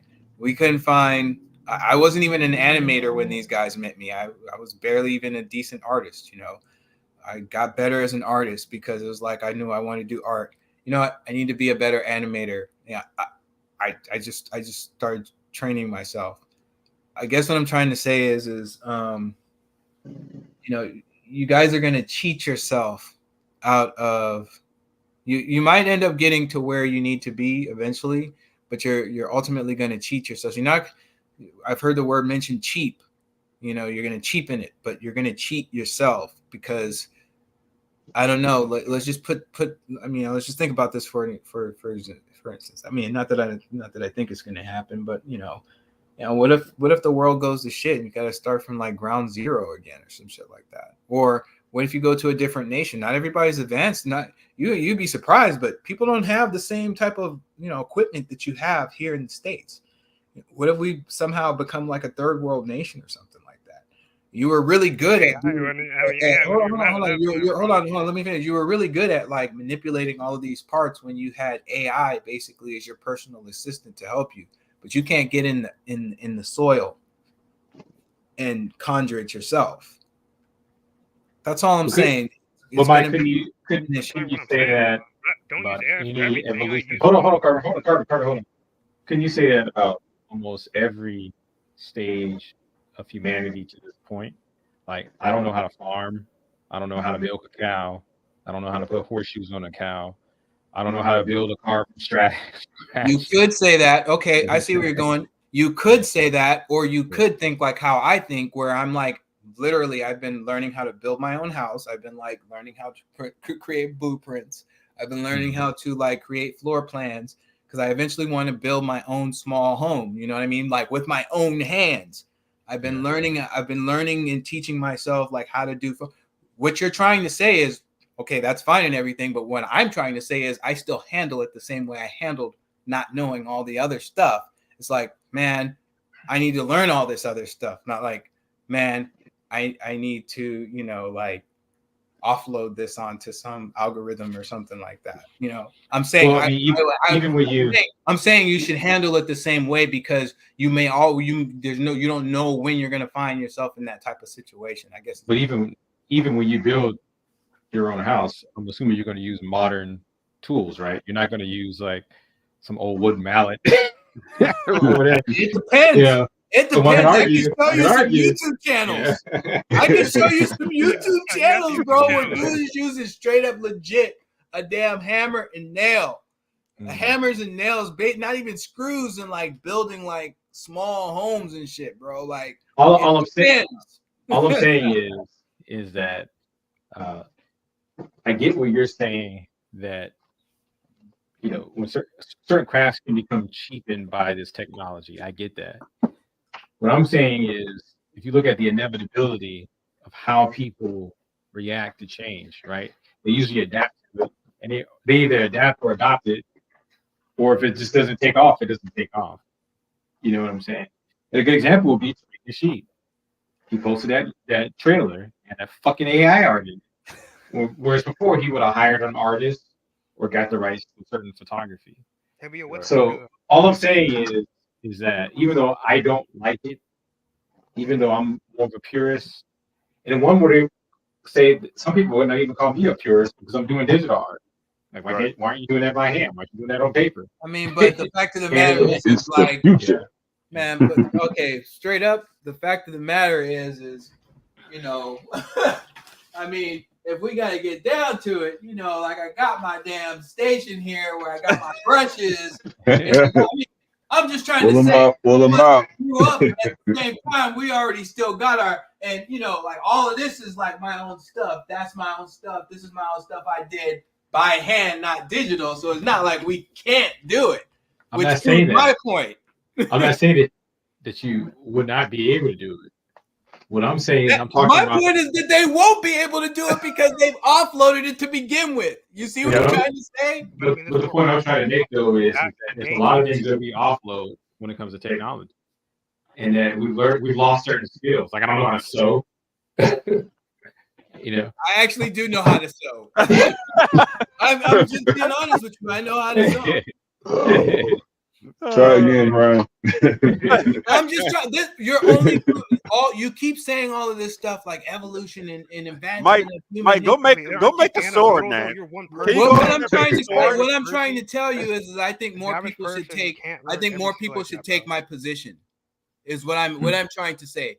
I think that people have this damn term genius or whatever, and it's like a bullshit term, really, in my opinion. And it's really like just it's just people that that geniuses are really just people that like really like just like wanted to do something and just did the shit, right? Because if you want to do some stuff, if you want to do some stuff, you'll do it. Like I really believe that. Like it might take you longer than the next person, right? Because remember, Einstein wasn't like this like super like really good student or whatever, right? He wasn't like what everybody would consider some type of like whiz in school or whatever. He was like a D student or some shit like that. I heard he was actually a good student. That was a misnomer, or that's a myth. Well, I don't know. I know he couldn't. I know he didn't know how to tie a shoe. I know that. He couldn't tie a shoe. I didn't know that shit. Yeah. I don't know if it's misnomer because I don't think he was a. If he was a whiz, you're gonna have to show me that. But I understand what you're saying. But anyway, all I'm trying to say is that more people should take, in my opinion, my stance on it. Like you should learn. Google says. Wait, hold on. Google says it is true that he did not earn top grades in every subject, but he excelled at math and science, even though he skipped classes and had to cram for exams. So I think he had some innate genius. Yeah. See, I mean, like again, for me, that term, the more I hear the term, I'm like, I don't know. It's like somebody that just had a concentrated effort towards something. Because what you just said to me sounds like somebody who has a concentrated interest in those type of things. You know what I'm trying to say? I have a concentrated interest in this. I had terrible grades in school. Like everybody knows that about me. I didn't give a shit about school. I fucking hated school. I hate school, but I love learning. Yes. Okay. If you have a dedicated, like, focused drive towards something, you'll fucking do it. And sometimes people have that drive towards multiple things. That's just how it works. And I think that, what is it? Necessity is the mother of all invention. If your ass needs something, you'll get real creative. You gonna figure some way how to get it. No, man, Mike, you always trip me out, Mike. Man, about like back in the day, man, when you taught yourself how to use nunchucks or something like that. I'll never forget that day. I'm like, in the world, but that was cool, man. Made me want to go out there and do it. I'm nowhere on the level as you, but you aspire, man. I just wanted to do the damn thing. Some dude showed me, and I was like, "Yo, bro, like, how'd you do that, man?" I'll never forget. Back then, I was like smoking weed, smoking cigarettes. I really don't even understand, but like, I stayed up that whole damn night. I remember this guy came around, and he was twirling him. There's this guy, he was this crackhead. I know it's strange. He was like a crackhead. Like, he knew how to swing those damn nunchucks around, and he was like, "You're doing those all wrong," because I was doing stuff that I had saw like in movies, and he's like, "You're doing that all wrong. You're supposed to twirl them like this," and he was like twirling them like a baton or whatever. And I was just so like, I was like enamored. I was like, "Wow, how are you doing that?" He was like, "What you do is you throw them and you catch them, and you throw it and you catch it, and you have to throw it and you catch it, and you do it real fast." And I was like, I don't even understand what you're talking about, but I didn't like the fact that I didn't understand what he was talking about. I legitimately stood up. I stayed up all night. The next morning, like until I got it right, and then like when I came to him the next day and I pulled my nunchucks out, I started doing the stuff like in front of him that he showed me or whatever. He was like, "There's no way you taught yourself that. You already knew it." I'm like, this is what I mean. Focus. Man, that was You cool. see what I'm trying to say? Yeah, Focus. I mean, I drive. understand, but like focus. Drive and focus isn't everything. Like, okay, at this point, even with AI, right? Like, AI takes the best of artists, right? That's why, like, at my point in time, I'm not worried about it because I'm not they're not taking art from me. I'm not that good in comparison to the best of the best. That's who AI is taken from. You know, until I get to that level, it really doesn't affect me because I mean, I would if compared to that, I wouldn't get a job in the first place. That's what you're comparing me to. You know, I'm not making no money compared to the best. You know, that's what AI says. The best art stage. That's the first tag you go put is art station, right? And it's gonna take the best people. You know, I mean, I got years, if not, if I can even achieve that level. There's some people just better than me. That's just reality. They've been trained since they were a kid. You know, when I started, since I was like grown. They have like 10 years ahead of me already. Hey, you gotta start somewhere, man. Yeah, You know, that's I was just the about to say that thing, man. You gotta yeah. start somewhere, brother. You know, like you gotta start somewhere. Yo, you look at my artwork. I mean, even when I met Brian, them like it wasn't very good, right? You I don't know, know, Mike. You're pretty good, man. it was okay. It was not the best. I'll put it like this. I was definitely not as good as you and Derry, right? So I don't know. I would say we're off. Well, we just had different styles. you had different styles, but no, like functionally, I needed a lot of work. Like I'm trying to tell the younger brother, man, you know, you're gonna come into this situation. The world is a situation where people are gonna be better than you, man. It's like one thing my dad taught me that always stood with me. There's always somebody better than yourself. Yeah. There's always somebody better than yourself. You gotta gird yourself up You against have that. to kind of at least put yourself to a similar level to them, because I mean that's people you have to fight against at this point. You know, especially if AI is going to take a big gap in the market. How are you supposed to fight against that? No, listen. Listen. I'm almost on the same page with Brian with regard to this. Like, if you're talking about going out there and fighting for a paycheck with regard to that, right? You know, if you gotta do what you gotta do to make money, man. You know, I'm not saying you should go out there and do like some damn devil shit.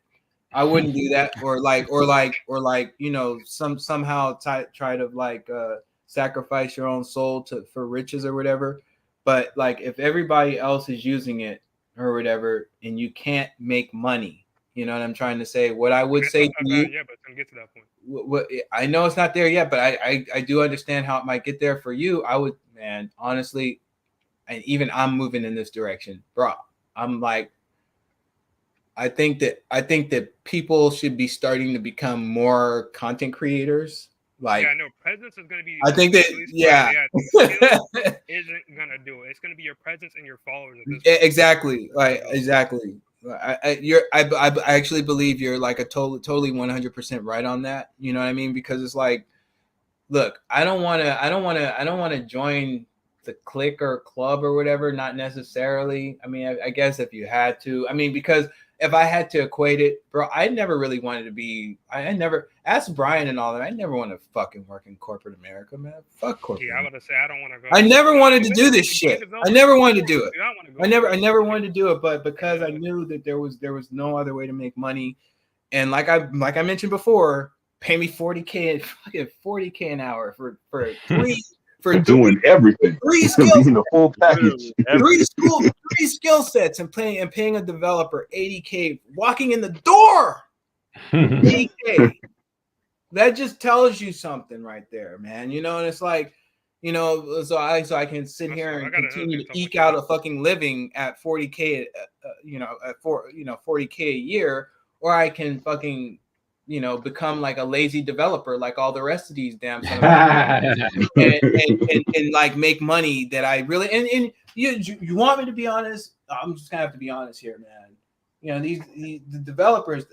I'm partially a developer to spite the developers that I was working with at the time, because they used to think that they were so this and they were so that, and it's like, bro, I promise you, I can do your job. All your job is reading and then making a flow chart. I guarantee you can't do my job.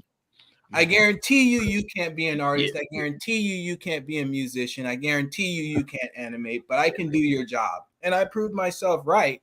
But now in the end, it's kind of funny, right? Because they can kind of now do my job because AI, which is a programming tool, you know what I'm trying to say? You know, that's the larger point I was trying to make though, Mike. Is so that, it's funny. I don't mean like evolve like we're going to be better. I mean like we're evolving like change over time. and I think that when it comes to AI art, like you said, I don't think it's going away. I will say this. I will say this though. On the bright side, I read an article. Someone did a recent study, and they showed that people like when you show them two different pieces of artwork, they can usually tell, even if it's really well done, they can usually tell if something's created with AI and if something's done by hand, and they always invariably prefer the one done by hand. So there might be something innate in us when we see something that a human does, that they craft, even if they're using like a digital tool or something like that, they see someone actually crafting it, they prefer, but that doesn't mean they're going to pay for it. Well, because there's nothing wrong with a digital. I get what you're saying, but that's because there's nothing wrong with a digital tool. That's what I'm trying to say. I'm not anti-technology. I'm anti-AI. I'm just, I hear you. I'm not anti. Technology, when it's used in its proper context, it should augment you to an extent, right? Yeah. Like it does, and that's what Uncle David was calling it the bicycle of the mind. When you look at computers, it's called the bicycle of the mind, because he was saying like, when you look at cheetahs are the fastest, most efficient animal on the planet when it comes to speed. But he was like, when you give a human a bicycle, though, we become the most efficient animal when it comes to speed. And then he said, I think it was Steve Jobs he was quoting. He was like, the computer is like a bicycle for the mind. It's kind of like when I just looked up the fact about Albert Einstein before, without computers, without the internet or whatever. All right, we can go find this book. Let me go research. Yeah. Now it's on tap. You know what I'm saying? And I think AI is on a higher magnitude. It's on a different level when it comes to that. And we're just going to see how it's going to play out when it comes to people who want, artwork and graphics and stuff like that, how it's going to play out. I think there's always going to be art snobs, like you said, Mike, just like there's always there's still people now who have horses and buggies. But for the most part, that industry is gone. Yeah, I mean, when it comes to actual, it's not gone. Yeah. That's a terrible way to put it. It's just, I said for the most part, more niche. Part, it's gone. No, because but if it were gone, it would. I said for the most part. For the most part, it's gone. Meaning it's not like just obliterated, like we just don't do it anymore. But unless you're a Quaker in freaking Ohio somewhere, or you're a farmer, but that's not true. But that's not true. Like people still go like jockeys. They're horses are still. How many? I'm not arguing the point. Let's just get this clear. I'm not arguing the point with you that it's not what it used to be, because it used to be at the forefront. I'm not arguing that with you. That's what I want to make. What I'm saying is that it's still viable for income for people that want to invest in it. If you want to get good at it, that's the only point that I'm trying to make. What I'm saying is it's not one of the things that's a necessity for mankind right now. Oh well, absolutely. I mean, it's not something that you though. If it went away tomorrow, the American economy is not going to collapse because people don't want to do ride fucking horses. Absolutely. But the car industry collapses. But the fact of the matter is like I said, I already agree. I already conceded that point earlier when I was like, hey, but that's it's horses and buggies are more necessity. Like what we do is not. I think it's essential, but I don't think it's a necessity. Right. Because I will say this. I pretty much agree with you on that. I think people downplay artwork in marketing when it comes to that effect. And I think you said a long time ago, Mike, that artists get paid the least, and you even just demonstrated with your story. And it's fucking bullshit, because a lot of what brings a person to a particular thing, a lot of time is the artwork behind it, the marketing behind it. It is the artwork. You can't. People have always wanted to pay the cheap. They've always wanted to go cheap on that, though. You can't sell, like, almost every big game in history has always been based around whatever the top graphics were at the time. Oh my God, this game looks so amazing, but then people get into it and they see, oh man, the gameplay is really deep too. It's not that the gameplay doesn't matter, right? Because now I gotta put my game developer cap on. Gameplay is very important. Don't get me wrong. But man, what draws people in, like you said, to your point, is the artwork. If it looks like shit, some people will still play it. But if you want mass appeal, and I think that's kind of what we're talking about here. If you want mass appeal, man, your artwork has got to be on point, bro. Still, even today, still. And not just the visual part, the audio part too. Yeah. Oh, you know what I'm saying? You don't like. I'm talking to you guys like as an artist animator. primarily because I know like all of you here are artists and animators. I don't know how many of you are like musicians, but man, Big O's a musician. Well, listen. Well, yeah, I know he's a musician, but he's not Yeah, here. I know. He bounced. His yeah, that's what I'm trying to say. Like, yeah, but I don't know how many people here, but I know he's a musician. But like, bro, as a musician, that's harder than everything. That's harder than even like art and animation to get paid for. That's like, wow. Yeah, you almost. I feel like industry, dude. Just look at the rappers, dude. Like SoundCloud rappers, bro. Yo, Yeah, it's not even just rappers though. It's like if you're like I'm a classical composer. I've composed classical. I mean, I do some jazz and stuff like that. But bro, you think art and animation is bad? You can still get a job as an artist and animator.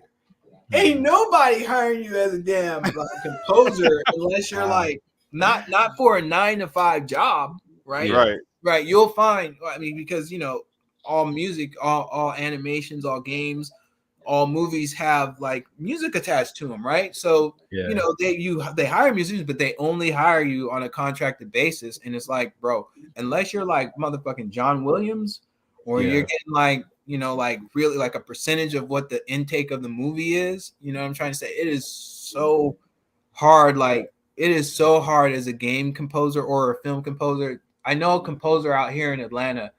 He's an Asian guy, and I think his name is Chris Rickwood. But like I used to work with him. Like my casino game company worked with him. But he also comes to a lot of the game conventions that I go to, where game developers and stuff. Bro, and he did a workshop, and it's just like, man, you got to be out here grinding, man. You got to. I mean, it's like, bro, it's a whole life, bro. Yeah. Like, man, it's it. I just want to. I wanted to say we're gonna end it here soon. We've been on for a couple hours. First, I want to say thank you, Mike, for coming up, man. I think your level of expertise and your experience in the industry, man, I think it brings a lot of value to the podcast. And I can't wait to see what you're coming out with next, man. I haven't seen anything for you in a while. Yeah, man, it's been a minute, man. Yo, it was. I mean, I don't want to blame it on the pandemic, but the pandemic was some shit. I feel, yeah. It kind of set me back in some ways or whatever. But I'm almost back where I need to be. Get back to releasing games regularly. But like this next thing, I'm hoping this next thing will be big. Outside of that, I'll still be dabbling with, like I said, mostly like consultations and stuff like that in the corporate world. But man, I just don't want to hold 9-to-5s in that world anymore. I'm just gonna be honest with you, bro. I just don't want to do it anymore. But I appreciate you guys having me on. I appreciate Before you go though, I wanted to highlight what Carbon is doing. Let me see if I can. Can you zoom in on your character, Carbon? And the reason why I want to highlight what he's doing is because he's come such a long way. Like if you look at some of the first things he showed me when I first met him, amazing, man. And this is original. This isn't like a character that he's looking at. He's doing this. He made up his own character. I don't know. Did you have AI make the character first? Not with this one, no, bro. Okay. I'm just trying to get back. But I think it looks good. Like I think you're doing a good job, man. I'm not gonna lie. I'm trying to improve. I'm zoom in on the character. Zoom in on the character so we can see it. Zoom in a little bit more on the character. I mean, the details are kind of bad, but because it's the thing. It's actually going to be low poly. I'm just making a high poly right now to get the detail back in. But for the competition, I got to make a little more lower poly. So the faces, Is that cloth on her? Is that cloth on her like on her arms there, where I see like the protruding from out, like where the tricep? Yeah, that's a separate object. Yeah. I mean, I'm gonna do like a flat shading like this, so it won't be that bad. I can kind of blend it. I can see that. Like, okay, put the lights back on, or put the highlight. Yeah, the lighting source back on it. Yeah, there's like I'm not trying. Now I'm just being a damn artist now. On the arm, like I said, where like the I don't know, where the tricep meets the deltoid. What's that? There's like a bump. Yeah, I was trying to sculpt in some wrinkles. That's right there. Yeah. Oh, so you're starting to sculpt some wrinkles? Okay, all right. Yeah. I mean, it's gonna be more like a flat shading, so you won't see it as much. It looks a little better in the flat shading. Okay. It's gonna look more like this whenever I put in Unity. because I'm trying to use less shaders. I know if you start adding hole maps, all that kind of stuff, that adds more to your material count. So I got to be optimized. So I got to try to put all this in one image and try to do a lot less than what I normally do. I'm trying to make it. Huh? Yeah, I'm trying to make it full screen so the audience can see it. You want to share my screen instead? Oh, because I'm not sharing my screen. I'm just showing my screen. Oh yeah, that's why. That's why. Yeah, yeah. Share your screen. Because when I asked him, because I said, man, the character looks like it might have been from like a video game. He was like, no, this is my original creation. I'm impressed because it looks good. this is the first time I've seen his original creation. You know. I basically took that same base mesh I did for that one character and just reused it. I already have a base mesh made, edit it a little bit and yeah. Is it rigged up yet, or are you still? It is not rigged yet. I'm trying to text her real quick and I'll rig it. Before you had her with all black, I kind of like the all black. Well, I like the white too because the white has nice contrast. But you're doing this for a Halloween contest, right? Yeah. But yeah, I wanted to highlight his works, man. He's gotten really, really good. He's gotten fast too. How long does it take you to do a character now, Carmen? I can definitely make a character in a week. I could probably make it about 3 to 5 days. I really just want to rush, stay up all day. But a week if I'm like being more relaxed about it. Yeah, that's good. Like sketch something out first. He just has in his head. He just goes. Well, who is that? Sounds like Orlando. Yeah, it's him in the back. His phone died though. Oh, he's here though. Oh, yeah, he's here. Yeah. I'm like, I thought Orlando was out, but I could swear I hear Orlando right now. But yeah, Mike, you're welcome back anytime, man. We do this every Friday. If you have something specific you want to talk about, I have a lot more work in there now since you've last looked. Okay, man, bet on it. Like whenever I'm gonna, I got some big stuff in the works right now, but y'all know how I am. I don't really tell people stuff, and it's just like there. Yeah. But like when it's there, or when it starts getting close to be the time, And, all right, cool, if all things, if I'm blessed enough to bring this out, man, then it'll, I'll bring it to you guys. But all right, man, thanks for having me on again. I appreciate your time and thanks for coming up. Thanks for coming up, and thank you, Mike, especially, man. Yeah, we haven't talked to you in a while, so yeah. But yeah, we're going to end it here, guys. I will see you guys next Friday. All right. See you later. All right, everybody.